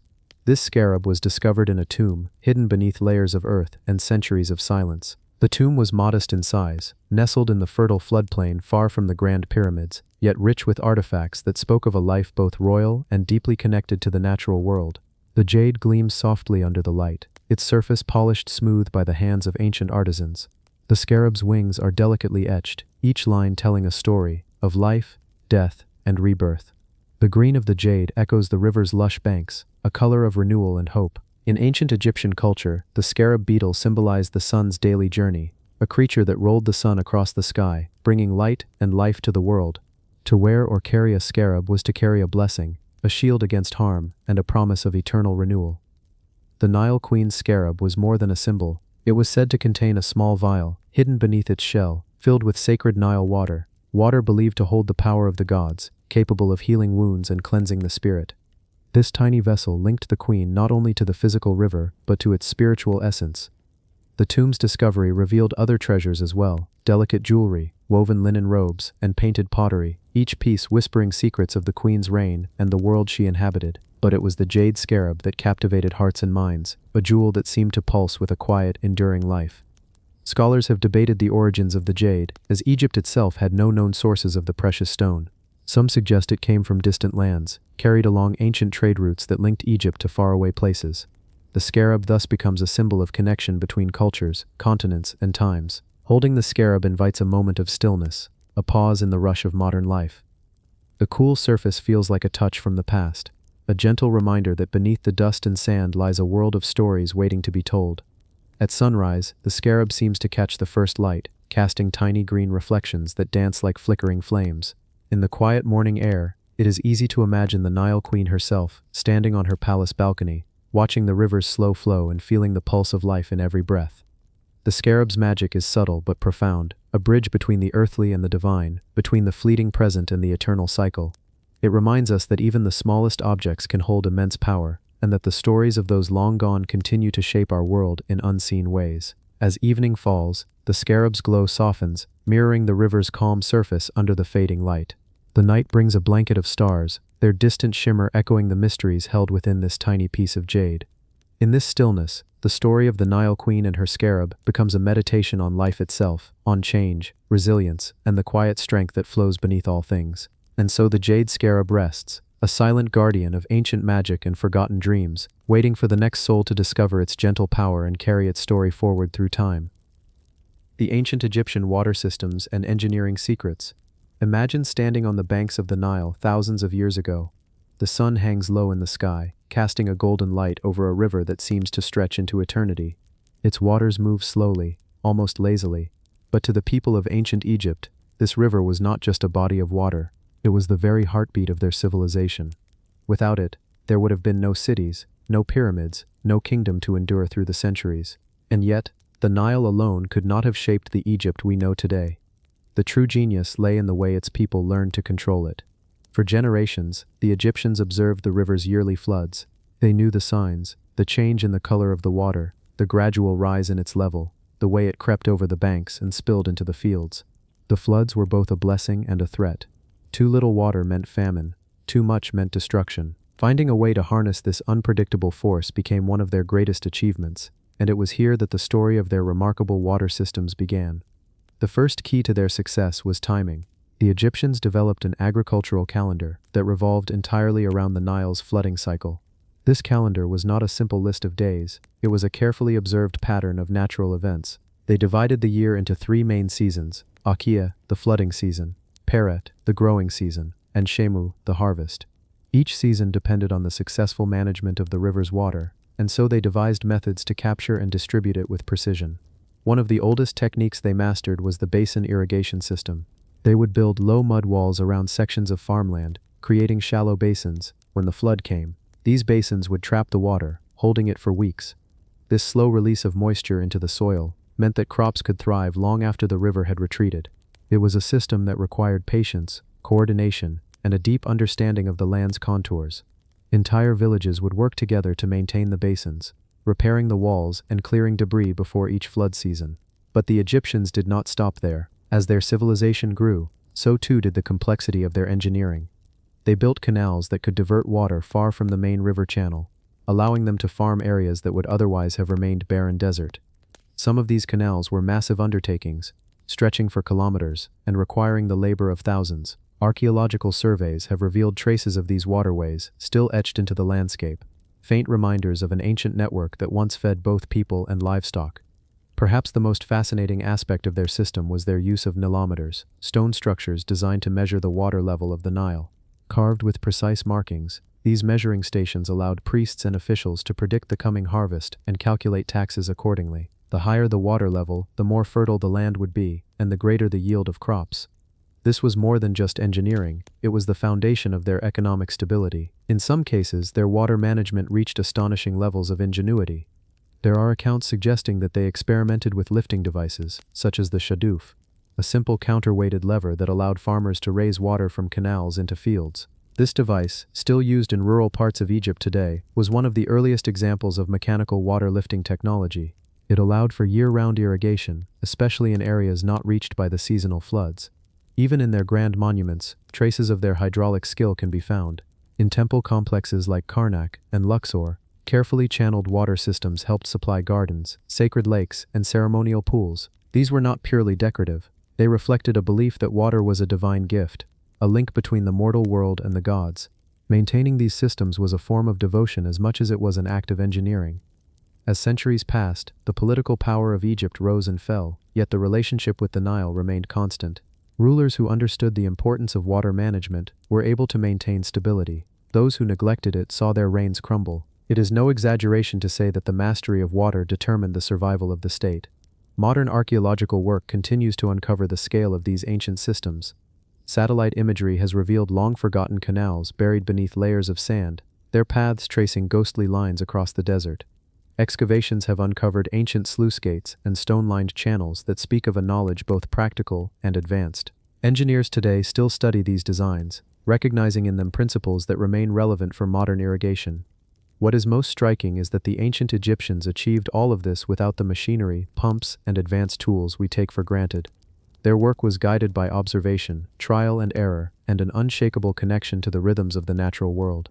They saw water not as something to be conquered, but as a partner to be understood. If you could walk those riverbanks today, you might still see farmers tending to their fields using methods unchanged for thousands of years. The sound of water trickling through a narrow channel, the sight of crops swaying in the warm breeze, the smell of damp earth after a rare desert rain, these sensations would connect you instantly to the hands that shaped Egypt's past. The tools may have been simple, but the thinking behind them was nothing short of extraordinary. In the end, the water systems of ancient Egypt were more than just infrastructure. They were a mirror of the civilization itself, adaptable, intelligent, and deeply rooted in the land.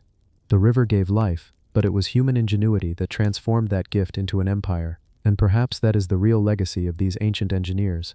Not simply that they built canals or measured floods, but that they learned to work with nature in a way that allowed their culture to endure for millennia. The sands may have swallowed many of their creations, but the flow of the Nile still carries the memory of their skill. And somewhere in that slow, steady current is the echo of a time when water was the most precious treasure of all, and the people who mastered it became the architects of one of history's greatest civilizations. The cursed artifacts of ancient Egypt. In the dim corridors of Egypt's great museums and hidden storerooms, behind glass cases and in locked crates, lie objects that are said to carry something more than the weight of history. These are not just remnants of a civilization that flourished along the Nile for thousands of years. They are items that, according to stories passed down through decades, can harm those who disturb them. Whether it is through strange accidents, sudden illness, or an unshakable sense of misfortune, the tales surrounding these artifacts have given them a reputation as cursed. The very idea of a cursed object might sound like something from a film or a campfire story.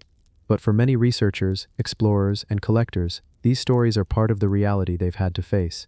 In the late 19th and early 20th centuries, when Egyptology was gaining global attention, these tales multiplied. Many of the most famous came from the age when wealthy patrons financed archaeological digs, and when Egypt's tombs and temples were being opened after lying sealed for thousands of years. One of the most well-known examples is the so-called unlucky mummy, which is not actually a full mummy at all, but rather a painted wooden mummy board, an elaborately decorated panel that once covered the body in a coffin. It dates to the late New Kingdom period, around 3,000 years ago. Today, it rests in the British Museum. Over the years, it has been linked to a series of unfortunate events. According to one popular version of the story, when the artifact was first brought to England, it belonged to a collector whose household experienced strange illnesses and accidents. After several misfortunes, the mummy board changed hands, passing through owners who each claimed to have suffered bad luck. Eventually, it was donated to the British Museum, where some say its reputation followed it. Even when it was moved to an exhibit, there were rumors that photography equipment malfunctioned in its presence. There is also the legend of Tutankhamun's tomb, perhaps the most famous curse story in all of archaeology. In 1922, Howard Carter and his team uncovered the nearly intact burial place of the Boy King. The discovery was hailed as one of the greatest archaeological finds of the century, but within months, the expedition's sponsor, Lord Carnarvon, died suddenly from an infected mosquito bite. Newspapers seized on the story, claiming that a curse had been placed upon anyone who entered the tomb. In reality, most of Carter's team lived long lives, and scientists have often dismissed the curse as a superstition fueled by sensational headlines. Still, the idea persisted, and to this day, Tutankhamun's tomb remains linked to stories of ancient warnings. Then there are lesser-known tales, objects tucked away in museum basements or in the hands of private collectors. Some of these items have inscriptions that seem almost like warnings, phrases invoking gods to protect the dead and punish those who disturb them. These were not uncommon in ancient Egypt, where the afterlife was seen as a continuation of existence, and the tomb was a sacred space that should remain untouched. Whether these warnings were intended as spiritual protection or simply as deterrence for tomb robbers, the idea that the dead could reach beyond the grave to strike the living captured the imagination of many. One particularly eerie example is a small, unremarkable-looking statue said to be of the god Osiris. It was allegedly taken from a site near Abydos in the early 20th century. The collector who acquired it claimed that after bringing it home he experienced a string of odd incidents: electrical failures, sudden sickness, and the unexplained death of a pet. When he passed it on to another enthusiast, that person reportedly faced similar issues. The story spread quietly among collectors, with the artifact eventually ending up in storage, away from public view. Skeptics argue that these so-called cursed objects are simply victims of coincidence and overactive imagination. People who work closely with ancient relics are often in remote environments, exposed to dust, mold, or bacteria sealed away for centuries. Illnesses or accidents might be purely natural consequences of such work. But belief in curses persists, partly because human beings have a tendency to connect events into patterns, even if no actual connection exists. In the grand scheme of Egypt's history, these artifacts are small pieces of a much larger puzzle, yet they stand out not only for their craftsmanship or age, but for the stories that cling to them. Whether real or imagined, these tales remind us that ancient Egypt was a civilization deeply concerned with life after death, divine justice, and the sanctity of burial places. The belief that objects could carry a part of the soul, or serve as vessels of divine power, was not just superstition, it was a central part of their worldview. Even today, when a new tomb is discovered, there are whispers. Before the artifacts are photographed, studied, and catalogued, someone will inevitably mention the possibility of a curse. Some archaeologists dismiss it with a laugh. Others, while not believing in the supernatural, still treat the objects with a certain extra care, not because they expect harm, but because they know that respect for the past has a way of shaping the present. The cursed artifacts of ancient Egypt may never be proven to hold any real power, but the persistence of these stories suggests they hold something equally fascinating, a power over our imagination. They are reminders that the past is not just a collection of dates and objects. It is a living conversation between the people who created these relics and the people who encounter them today. And as long as these stories continue to be told, the artifacts will carry an aura that no amount of scientific explanation can fully erase. The Lost City of Keftiu, Egypt's forgotten neighbor. Imagine standing on the golden banks of the Nile, sometime around 1500 BCE. The air is warm, heavy with the smell of wet earth after the annual flood. Egyptian barges glide slowly across the river's surface, their sails catching the desert wind. Merchants shout greetings, and somewhere, a scribe carefully dips his reed pen into ink, recording a transaction. But among the bustling life of the Nile, there are whispers. Whispers of a place far across the sea, a place the Egyptians called Keftiu. Keftiu was not some mythical land like Atlantis, nor was it a city within Egypt's own borders. It was real. So real that Egyptian tomb paintings from the 18th dynasty show visitors from Keftiu bringing exotic gifts, tall jars filled with fragrant oils, intricate metalwork, and strange patterned clothing, unlike anything worn along the Nile. Yet today, Keftiu is a name most people have never heard, and its location remains one of the lesser-known mysteries of the ancient world. The Egyptians saw Keftiu as both a trading partner and a cultural neighbor. But here's the thing, Keftiu wasn't another Egyptian city. It was across the Mediterranean, an island kingdom, possibly what we now call Crete, home to the Minoans. If this is true, then Egypt's connection to Keftiu represents one of the earliest, most sophisticated networks of international trade and diplomacy in recorded history. When you look at those ancient paintings, still vivid with red, blue, and gold, you see tall, clean-shaven men with long hair, carrying ornate vessels. Their tunics are decorated with swirling designs. The Egyptians painted them carefully, with a sense of respect. This tells us Keftiu wasn't just a distant supplier of goods, it was a place the Egyptians valued, perhaps even admired. The mystery deepens when you examine Egyptian records. Keftiu is mentioned in trade lists, tribute records, and royal inscriptions. Goods from Keftiu included pottery with spirals and marine motifs, octopuses, dolphins, and seashells, symbols of a people deeply connected to the sea. Bronze tools and weapons also appear, hinting at advanced metallurgy. Egypt's bronze came from elsewhere, since the Nile Valley lacked tin, so partnerships like the one with Keftiu were vital. But here's the intriguing part. Sometime around 1450 BCE, the mentions of Keftiu begin to fade. The tribute lists grow shorter, the artistic depictions stop. By the time of the later New Kingdom, Keftiu is barely mentioned at all. What happened? One theory links this silence to the famous eruption of Thera, a catastrophic volcanic explosion that devastated parts of the Aegean world. If Keftiu was indeed Minoan Crete, the disaster could have disrupted its economy and political stability, cutting off its connection to Egypt. Another possibility is that rival powers, perhaps the Mycenaeans from mainland Greece, overtook the Minoans and took control of their trade routes, replacing Keftiu's influence in Egypt. Archaeologists searching Crete have found signs of this cultural overlap. Egyptian scarabs buried in Cretan graves, fragments of Egyptian-style faience beads, and even fresco styles that appear to blend Minoan artistry with Egyptian themes.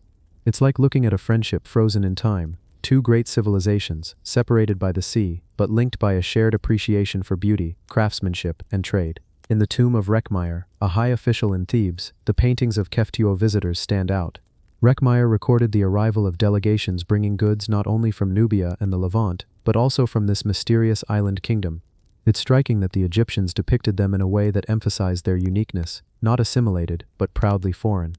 The message seemed to be, these people are different, and they come from far away, but they bring us treasures worth honoring. Today, Keftiu survives mostly in the quiet language of archaeology. Pottery shards, metal fragments, and painted scenes are our main sources. Without written records from Keftiu itself, the story is pieced together through Egypt's eyes. And Egypt's records, meticulous though they were, often reflected political realities, which means that if Keftiu's power faded, so too would its place in official memory. But perhaps the real fascination with Keftiu lies in what it represents, an early example of how interconnected the ancient world could be. It's easy to think of the Bronze Age as a time of isolated kingdoms, each confined to its own lands. Yet here we have evidence of a relationship spanning hundreds of miles across the Mediterranean, involving the exchange not just of goods but of ideas, styles, and technology. When you picture the journey from Crete to Egypt, it's not a simple one. Ships had to navigate unpredictable winds, hug coastlines, and stop at ports along the way for fresh water and supplies. Each voyage was a calculated risk, but for Keftiu's merchants, the rewards were worth it: access to Egypt's wealth, its gold, its grain, and its prestige. And for Egypt, Keftiu's goods were more than just luxury items. They were symbols of connection to a larger world. A jar of Cretan oil might carry with it the scent of foreign fields. A bronze blade might represent the labor of miners and craftsmen far beyond Egypt's deserts.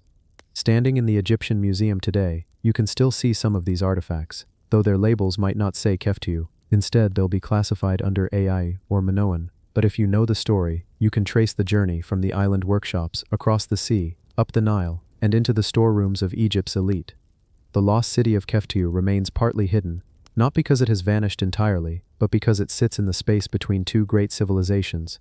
It is both Egyptian and not Egyptian, both local and foreign, and in that in-between space lies the charm of the mystery, reminding us that history isn't made up only of empires and battles, but of relationships, exchanges, and friendships that cross boundaries of geography and culture.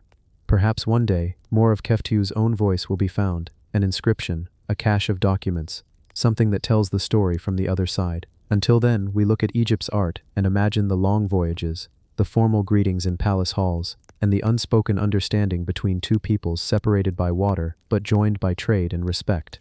The Egyptians may have called it Keftiu, the Minoans may have called it something else entirely.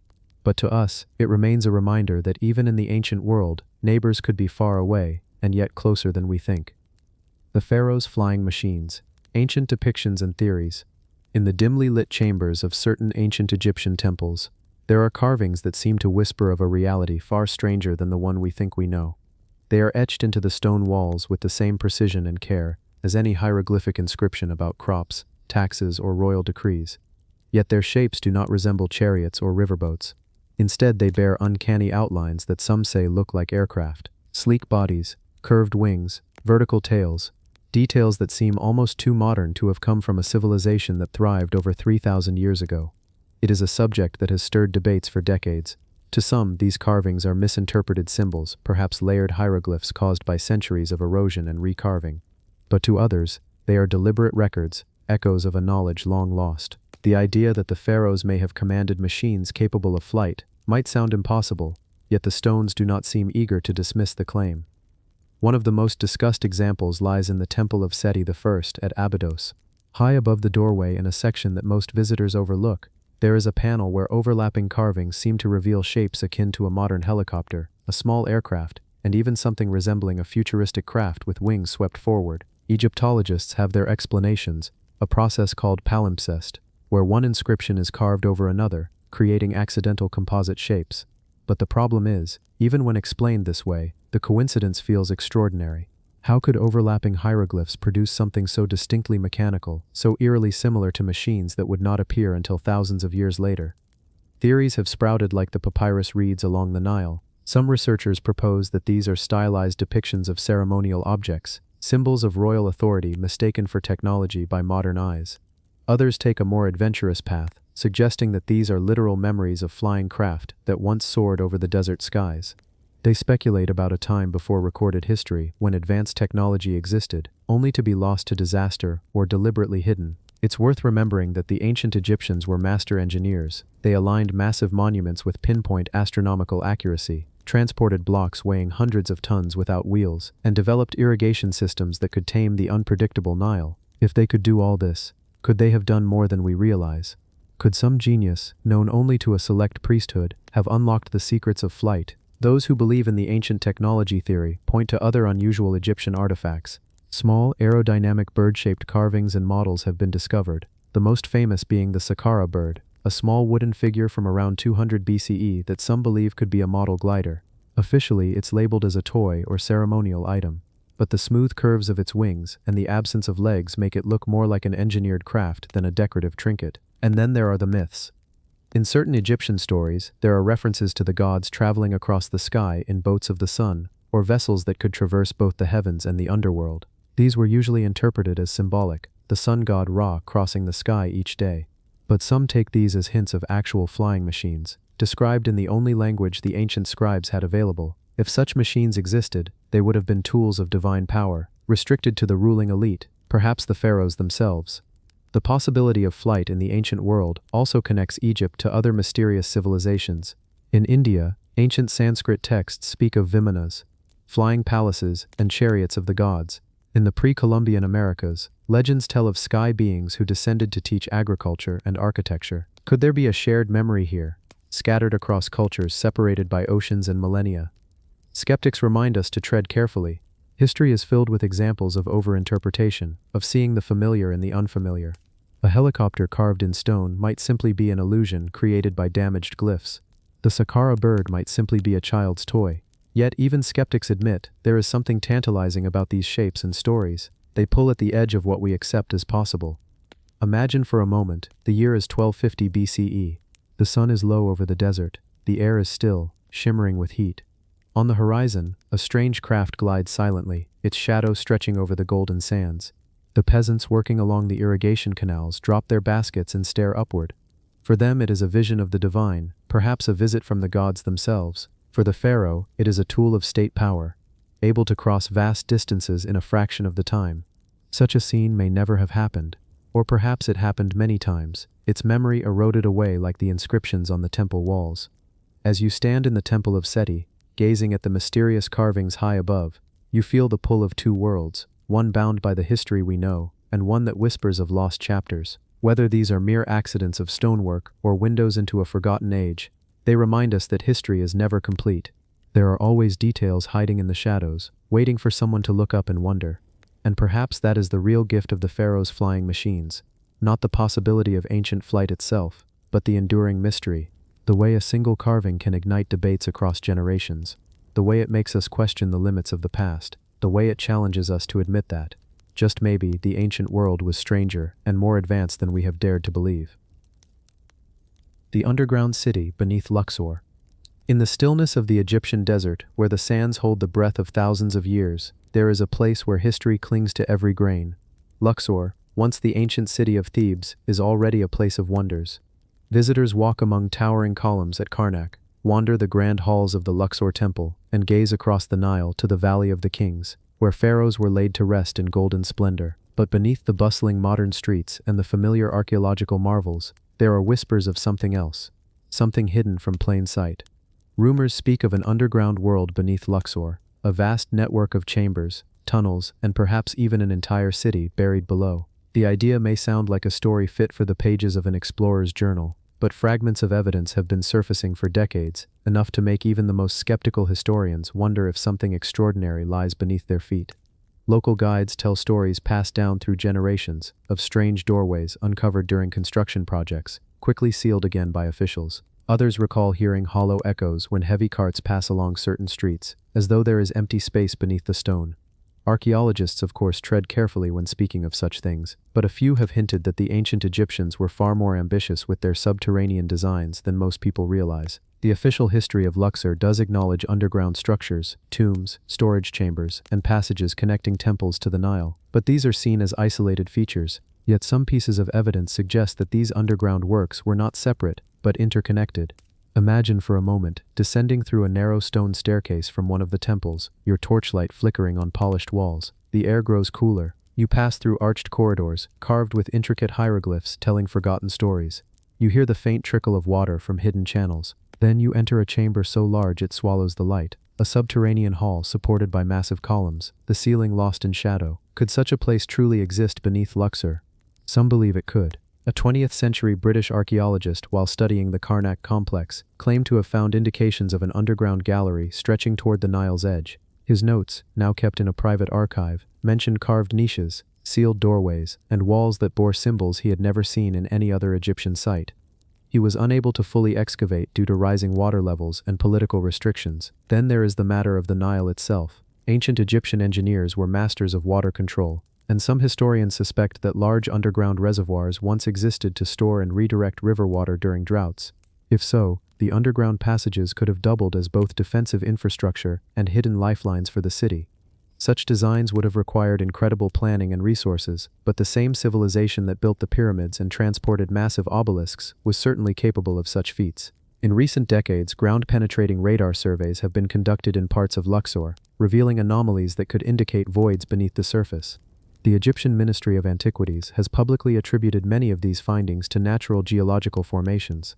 Still, some researchers quietly suggest that at least a few of these anomalies align too perfectly with known temple sites to be mere coincidence. Stories persist among locals of hidden entrances along the riverbank, doorways that appear when water levels are unusually low. Fishermen speak of hearing distant metallic sounds when their anchors strike certain spots below the waterline, and there are persistent rumors of a sealed stairway discovered during renovations in the 1980s, leading down into darkness. Workers were allegedly ordered to fill it in with stone and sand. Why, if such a place exists, would it be hidden from the world? There are many theories. Some suggest that the underground city may contain dangerous structural weaknesses, making it unsafe to explore. Others believe that artifacts of immense value, perhaps even politically sensitive inscriptions, lie within, prompting secrecy. There are even those who speculate that the chambers contain knowledge so advanced that revealing it would rewrite history itself. Picture this. You are standing in the cool shadow of Luxor Temple as the midday heat blazes above. Somewhere below, perhaps directly under your feet, lies a labyrinth unknown to the public. Narrow stone corridors wind deep into the earth, passing rooms filled with relics untouched for thousands of years. A carved depiction of a celestial map glimmers in the torchlight. An ancient granite door, its locking mechanism still functional, waits for a key that has been lost to time. And yet, the city continues to live above it all. Tourists take photographs, vendors call out to passers-by. Children run through alleys that may be directly above chambers once filled with scribes and priests. Time has layered one life over another, leaving the underground world in perfect silence. Whether this buried city is a true historical site, or merely an echo of local legend, remains unknown. The sands of Egypt have a way of hiding their secrets until the right moment. Perhaps one day excavation will reveal grand staircases, vaulted halls, and evidence of a society that mirrored the world above in stunning detail. Or perhaps the underground city will remain what it is now, a tantalizing mystery beneath the heart of one of the world's greatest archaeological treasures. For now, Luxor keeps its secret well, and as the sun sets over the Nile, turning the river gold, the ancient city above sleeps, and the one below, if it exists, sleeps even deeper. The secret societies of ancient Egypt. Beneath the grandeur of Egypt's pyramids and the golden sheen of its treasures lies a quieter, far more secretive world. A world of hidden meetings, encrypted symbols, and oaths whispered in the torchlit corners of temples. While most people think of ancient Egypt as a civilization obsessed with gods, death, and monumental architecture, there's another layer of history, one that remained deliberately out of sight. It's the story of Egypt's secret societies. Groups who operated behind the scenes, guarding knowledge that only a few were ever allowed to see. For the average ancient Egyptian, life was governed by predictable rhythms: the rising of the Nile, the planting and harvesting of crops, the religious festivals honoring the gods. But for a chosen few, life involved something far different. There were circles of priests, scribes, and officials who believed they were the guardians of divine truths, the custodians of knowledge so powerful that it could change the fate of the kingdom if it fell into the wrong hands. They worked in shadows, recorded their teachings in codes, and passed their wisdom only to initiates deemed worthy. The earliest whispers of such secret orders can be traced to the priesthood of Heliopolis, one of Egypt's oldest centers of learning. Here, the priests studied the movements of the sun, the geometry of the heavens, and the complex cycles of time. Not all of this knowledge was shared with the public. Some of it, particularly their understanding of astronomical events, was closely guarded. It was believed that predicting eclipses, or changes in the Nile's flooding, could grant enormous political power, so this information was locked away within the temple walls. Over time, these groups became more structured. Certain temples operated almost like universities for the elite, training new members in everything from advanced mathematics to the spiritual interpretation of dreams. Admission was not granted lightly. A candidate might have to prove loyalty through years of service, display exceptional skill in reading and writing hieroglyphs, or pass complex moral tests. Failure often meant not only exclusion, but the risk of punishment for even attempting to gain entry. Some historians believe these societies were also responsible for the preservation of Egypt's most dangerous texts. Scrolls said to contain spells for controlling nature, recipes for poisons, or rituals to speak directly with gods and spirits. These weren't the kinds of things kept in public libraries. They were locked in what the ancient world called houses of life, hidden archives within temples, accessible only to the initiated. To protect these places, their locations were often disguised, their entrances hidden behind false walls or deep underground. One of the most mysterious of these groups was rumored to have existed in Thebes during the reign of the New Kingdom pharaohs. This circle, made up of high priests and select scribes, supposedly worked in secret to ensure that no one pharaoh gained too much power. In effect, they acted as unseen advisors and, if necessary, silent manipulators of the throne. They might have subtly influenced decisions, adjusted ceremonial calendars, or even hidden prophetic warnings from the ruling class if they believed it would destabilize the kingdom. There is evidence that some of these societies weren't purely religious or political. Certain groups were deeply involved in engineering and architecture. These master builders kept technical methods to themselves, ways of cutting and moving massive stone blocks, aligning temples with stars, and constructing monuments designed to last thousands of years. This secrecy ensured that their craft could not be easily copied, preserving their status and influence.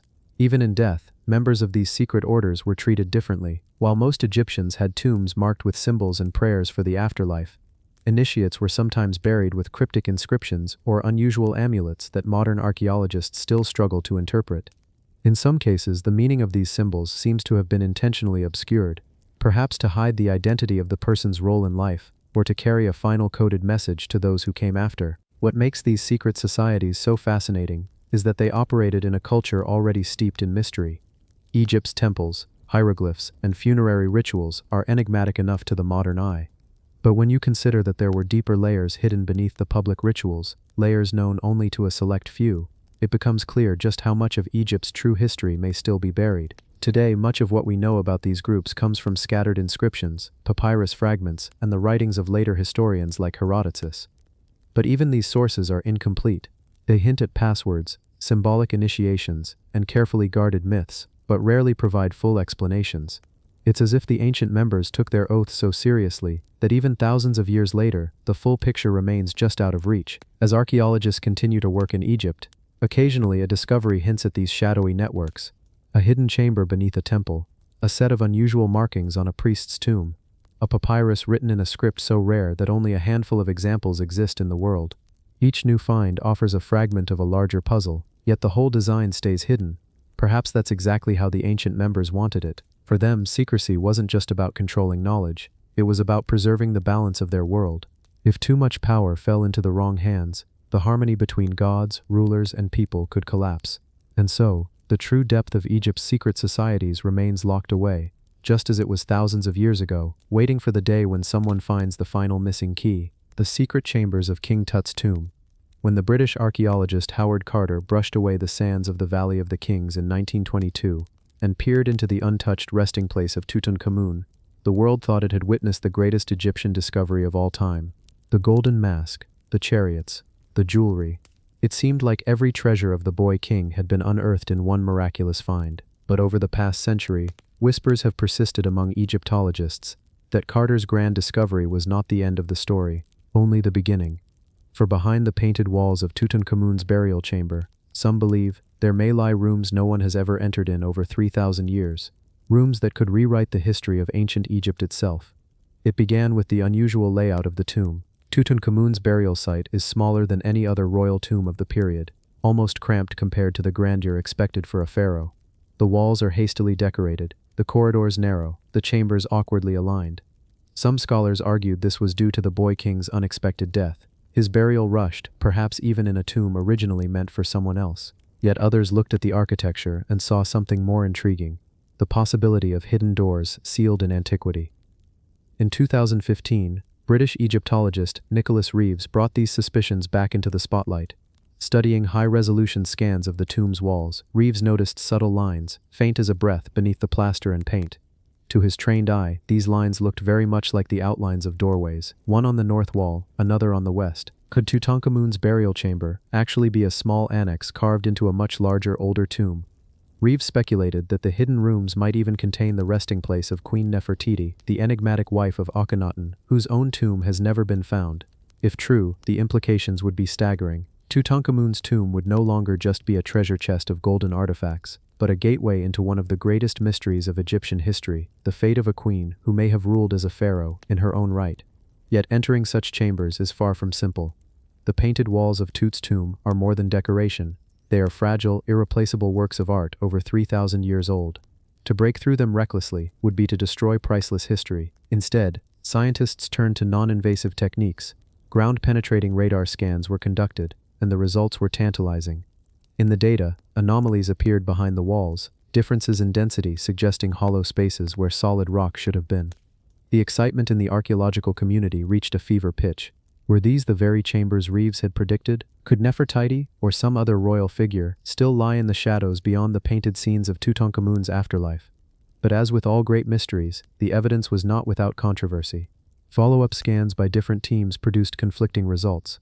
Some saw clear indications of voids, others argued the anomalies were merely natural variations in the rock. The Egyptian Ministry of Antiquities, cautious about damaging one of the country's most famous sites, hesitated to allow any physical exploration. For now, the potential doorways remain untouched, their secrets locked away as they have been for millennia. What lies beyond them? If the chambers exist, they might contain a wealth of treasures and inscriptions that could fill in the blank spaces of Egypt's 18th dynasty, or perhaps they are empty, unused passages abandoned during the rush to prepare Tutankhamun's resting place. Still, the thought that another royal burial could be hidden just meters from where Howard Carter first opened the sealed door in 1922 is enough to stir the imagination of historians, archaeologists, and dreamers alike. Late at night, when the Valley of the Kings is silent and the tourists are gone, the tomb of Tutankhamun sits in the still desert air, its walls holding back whatever truths they conceal. Whether they hide the remains of a forgotten queen, long-lost artifacts, or simply the echoes of ancient workmen, they remain one of Egypt's most tempting enigmas, a secret within a secret, waiting for the day someone dares to look beyond the boy king's golden mask. The Ram of the Pillars, the city buried by the desert. In the deepest stretches of the Arabian desert, where the dunes roll endlessly and the sun burns the horizon in shades of gold and amber, there are whispers of a city that should not exist, and yet, according to ancient texts, it did. They called it Ram of the Pillars, a place so magnificent, so advanced for its time, that later writers would compare it to Atlantis. For centuries, scholars, explorers, and treasure hunters have wondered if Aram was a real city, a fabled utopia, or perhaps something even stranger. The earliest mention comes from the Quranic accounts, where Aram is described as a grand city built by the ancient tribe of Ad, a people of unmatched strength and stature. They were said to have crafted towering columns that reached to the skies, structures unlike anything else in the desert. But according to the legend, their arrogance led to their downfall. The people of Ad turned away from the values that sustained them, and the city, so the story goes, was swallowed by a punishing windstorm that raged for 7 nights and 8 days. By the time it passed, nothing remained but sand. For centuries, Aram existed only in the realm of myth. Explorers in the 18th and 19th centuries dismissed it as just another desert legend. The empty quarter, the vast Rub al-Khali desert where Aram was said to lie, was too harsh, too unforgiving for such a grand city to have ever existed. But the allure of the tale never truly disappeared. Some Western explorers compared it to the biblical Sodom and Gomorrah, a place erased by divine wrath. Others speculated it might have been a lost trade hub, once thriving on the incense and spice routes before being abandoned to the sands. Then, in the 1990s, something extraordinary happened. Using NASA's advanced satellite imaging technology, a team of researchers began mapping ancient caravan routes buried beneath the dunes. To their astonishment, the data revealed a convergence of these ancient paths in a remote corner of Oman, near the modern-day site of Shizr. Digging began, and what they found sent waves through the archaeological world. Beneath the sand lay the ruins of an ancient settlement, its foundations and walls still partially intact despite centuries of burial. There were signs of massive stone pillars, and evidence that the site had once been part of a large fortified structure. Many quickly proclaimed that Iram had been found, dubbing it the Atlantis of the Sands. But not everyone agreed. Some archaeologists argued it might have been nothing more than a fortified caravans, a stopping point for traders, rather than a sprawling metropolis. Still, there were strange details that didn't quite fit. The size of the site, the architecture of its pillars, and the fragments of pottery and inscriptions suggested a settlement of great importance. Some artifacts hinted at trade connections stretching far beyond Arabia, to Egypt, Mesopotamia, even the Indus Valley. How could such a place have been forgotten entirely by history? Theories about Iram's fate vary wildly. The most accepted explanation is environmental collapse. Perhaps a sudden shift in the climate caused water sources to dry up, forcing its inhabitants to leave. But others point to evidence of sudden destruction. In one section of the ruins, walls appear to have been toppled outward, as if by a violent force. Could this match the ancient accounts of a windstorm so fierce it buried a city in days? Or was something else at work, a catastrophic earthquake, perhaps? Or even a collapse of the city into underground sinkholes formed by eroding limestone? Then there's the more speculative fringe, the idea that Iram was not entirely of human origin. Some researchers, pointing to the unusual precision of its columns and the alignment of certain structures with celestial events, wonder if its builders had knowledge far beyond what was common for the time. Could it have been an ancient center of advanced engineering? or even something more otherworldly. The legend of Iram continues to attract modern adventurers. The shifting sands of the empty quarter have a way of keeping their secrets well hidden. Even today, dust storms can appear suddenly, swallowing the horizon in a wall of ochre, just as they might have done thousands of years ago. Somewhere beneath those dunes, perhaps, lie the rest of Iram: streets, markets, and homes frozen in time. If the city is ever fully uncovered, it could rewrite the history of ancient Arabia. It might reveal that the desert, often thought of as barren and lifeless, was once home to sophisticated civilizations connected by vast trade networks. It might even show us that the stories we dismiss as myth often carry a core of truth. But until that day, Iram remains half legend, half reality. A ghost city beneath the sands, its towering pillars reduced to memories, its people vanished without a trace. And as the desert winds continue to whisper over the dunes, they carry with them the same question that has haunted travelers for centuries. Was Iram a warning from the past, or a promise that some lost worlds are still waiting to be found? The ancient trade routes buried in the desert. If you were to stand in the middle of a desert today, with nothing but endless sand stretching toward the horizon, you might think there was never anything here at all. No roads, no markers, no signs of life. Just a barren emptiness where wind shapes the dunes and the sun scorches the ground. But under that lifeless appearance, the earth hides the memory of an age when this emptiness was full of movement. Camels carried goods across the horizon. Traders spoke in languages that blended together in the wind. Caravans brought not only treasures, but news, stories, and ideas. And these paths, the ones now lost under the sands, were the lifelines of ancient civilizations. The deserts of North Africa and the Middle East were once home to vast, interconnected networks of trade. They linked empires thousands of kilometers apart, making it possible for obsidian from the Horn of Africa to reach Egypt, for Arabian frankincense to perfume the temples of Rome, and for gold mined in far-off kingdoms to shine in the courts of Mesopotamia. But what happened to those roads? How could such important arteries of civilization simply vanish from sight? It begins with the deserts themselves. These are not static places. They shift, breathe, and change. A caravan path used for centuries could be swallowed in a single generation, erased by winds that bury the stones and flatten the markers.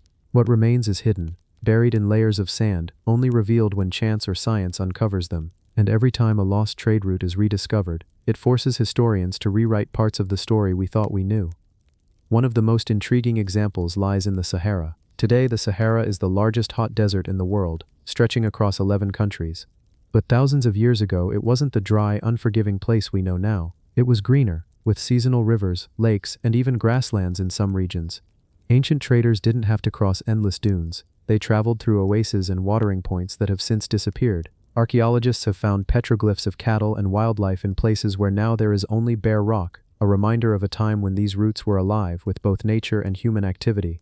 But even when the climate began to shift, people adapted. The camel, introduced to North Africa around 2,000 years ago, was a game-changer. It could carry heavy loads for days without water, opening up longer and harsher routes. These camel caravans connected West Africa with the Mediterranean, carrying gold, salt, ivory, and textiles. The wealth that flowed along these routes helped build legendary cities like Timbuktu and Gadames.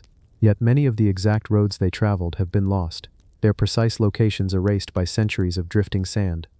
The Arabian Peninsula holds its own mysteries. Ancient tracks ran from the southern kingdoms of Yemen, famous for their frankincense and myrrh, to the bustling markets of the Levant and beyond. Frankincense was so valuable that it was worth its weight in gold, used in temples, palaces, and even in burial rituals. But the pathways that carried it northward were rarely paved roads. Instead, they were mapped in memory, passed down from guide to guide, following landmarks and water sources. When those landmarks vanished, swallowed by dunes or destroyed by time, the routes themselves faded into legend. Modern technology has begun to trace some of these lost roads again. Satellite imagery, able to detect subtle changes in the terrain, has revealed faint lines running across the desert. Ancient caravan paths invisible to the naked eye. Some lead to the ruins of forgotten way stations. Small stone enclosures where traders could rest, repair their gear, and share news before continuing. These way stations are often found hundreds of kilometers from the nearest known settlement, a reminder of just how vast and lonely these journeys were. But perhaps the most haunting thought is how many of these routes may never be found. Entire stretches of history might still lie untouched beneath dunes that have not moved in centuries. Somewhere out there, under an ocean of sand, could be the remains of a caravan that never reached its destination. Goods still packed in saddlebags, the skeletons of camels preserved by the dryness, and clues about trade connections we have yet to imagine. And yet the influence of these trade routes is still visible today. Languages bear traces of ancient contact. Words in modern dialects can be traced back to traders' tongues. Foods, textiles, and technologies traveled these paths long before they reached the civilizations we often credit for them. Without these buried highways, the ancient world would have been far more isolated. Standing in a desert now, it's easy to feel that nothing could survive here. But that's the illusion. Under your feet might be the very stones that guided a caravan 2,000 years ago. And somewhere beyond the horizon, an archaeologist might one day uncover a road that rewrites the history of entire continents. The sands can bury, but they also preserve. And in the quiet of these empty landscapes, the past waits, patiently for us to find it again. The mysterious pyramid of the sunken pharaoh. In the deep, shifting waters off Egypt's northern coast, far from the crowded streets and ancient stone monuments tourists know so well, lies a mystery that has puzzled archaeologists for decades. It is not marked on maps. No grand tour boats visit it. There are no ticket lines, no gift shops, no guides telling rehearsed stories. What lies there, hidden beneath layers of sand and salt water, is a structure that should not exist, a pyramid belonging to a pharaoh whose name has been lost to history. The sea has swallowed it whole, preserving it in silence. The first whispers of this sunken pyramid did not come from modern sonar scans or remote-operated submersibles. They came from fishermen. For generations, men who worked these waters spoke of strange shapes below the waves, places where nets would snag as if catching on invisible corners, and stones far too square to be part of any natural formation. In some seasons, when the tide was low and the sea unusually calm, divers claimed they could glimpse something beneath the surface, sharp angles, deliberate carvings, and what appeared to be a massive staircase vanishing into the dark. Most dismissed these accounts as stories meant to impress, but a few curious minds wondered if there was truth to them. It wasn't until the late 20th century that an expedition confirmed there was, indeed, something remarkable below. Using sonar mapping, researchers detected a large, symmetrical structure buried in the seabed. Its dimensions unlike any rock formation. The outline was unmistakable, a base wider than a football field, with perfectly straight edges converging toward what could only be the remains of a stepped pyramid. For Egyptologists, the discovery was baffling. Pyramids were not built in this region, and the engineering style didn't match the great tombs of Giza or Saqqara. This one appeared to follow its own set of rules. The question that immediately arose was simple but loaded. Why would an Egyptian pharaoh build a pyramid so close to the sea? Ancient builders were careful about location, placing monuments on stable ground, far from areas prone to flooding. Yet here was a structure not only near the coast but now submerged entirely. Theories began to emerge. Some suggested the coastline, thousands of years ago, was far different, with the pyramid originally standing inland before a natural disaster or gradual sea rise consumed it. Others argued it could have been intentionally placed near water, serving some forgotten ceremonial or astronomical purpose. The real intrigue, however, came from the artifacts found nearby. Divers retrieved fragments of stone carved with hieroglyphs unlike any seen in major museums. They appeared to record the reign of a ruler whose cartouche did not match any known pharaoh's name. The carvings spoke of a lord of the waters and depicted scenes of boats carrying massive stone blocks, as if the sea itself had been central to his rule. This led to the theory that the sunken pharaoh, as he came to be known, might have controlled a maritime kingdom, one that thrived on trade routes stretching deep into the Mediterranean and perhaps beyond. If this were true, it could rewrite a portion of Egyptian history. Official records focus heavily on the Nile as the lifeline of the civilization, but a seafaring dynasty might have played a far greater role than scholars once thought. This also opened up the possibility that the pyramid's location was strategic, serving as both a royal tomb and a beacon for sailors, a statement to all who entered the pharaoh's domain from the sea. But evidence for this theory remains incomplete. Excavating underwater structures is a slow and costly process. Each dive is limited by time and depth. The seabed shifts constantly, burying and revealing different sections of the pyramid with each season. In some years, storms bring visibility to near zero, halting work entirely. Worse still, looters and treasure hunters have tried to take advantage of the mystery, diving without permission and disturbing the site. This has led authorities to keep its exact location a closely guarded secret, known only to a few. One of the strangest discoveries came during a deep dive in the early 2000s. A diver exploring a collapsed chamber inside the structure found a sealed stone chest. It was brought to the surface under strict supervision. Inside were gold and lapis lazuli ornaments, along with a single funerary mask. The mask's face bore features different from the typical Egyptian artistic style: broader cheekbones, slightly slanted eyes, leading some to speculate that the sunken pharaoh might have come from a distant land or ruled over a culturally mixed kingdom. If so, the pyramid could represent a fusion of traditions, blending Egyptian engineering with influences from across the ancient world. Even more unsettling were the accounts from some divers who claimed to have felt disoriented inside the pyramid, as if losing their sense of direction. One veteran diver reported hearing low vibrations like a hum, even when his equipment was turned off. While skeptics dismiss such claims as the effects of underwater acoustics or mild nitrogen narcosis, others quietly wonder if the structure holds secrets we cannot yet measure. Modern scanning technology has given researchers a better view of the pyramid's layout. It appears to have multiple levels, with corridors and chambers arranged in a pattern unfamiliar to Egyptologists. Some believe it may have been built not only as a tomb, but also as a repository for knowledge, a kind of underwater archive meant to preserve something for future generations. If that is true, the contents of its sealed rooms could be as significant as the structure itself. Unfortunately, legal and political complications have slowed progress. Egypt's coastal waters are closely monitored, and any excavation requires cooperation between government agencies, archaeologists, and funding bodies. International interest is high, but so are the risks of damaging the site. Each year, as the sea slowly reclaims more of it, the urgency grows. For now, the sunken pharaoh's identity remains unknown. Was he a ruler who defied tradition, choosing to rest near the waters that had defined his reign? Was he a forgotten link between Egypt and a broader network of ancient civilizations? Or was his pyramid an act of desperation, built hastily as the sea advanced, a last attempt to preserve his memory before his kingdom vanished beneath the waves? Whatever the answer, the mysterious pyramid of the sunken pharaoh continues to hold its silence. It lies there in the depths, a colossal enigma waiting for the day when human hands and minds can uncover its story in full. Until then, the currents move over its stones, erasing nothing but revealing little, guarding the truth in the same way it has for thousands of years.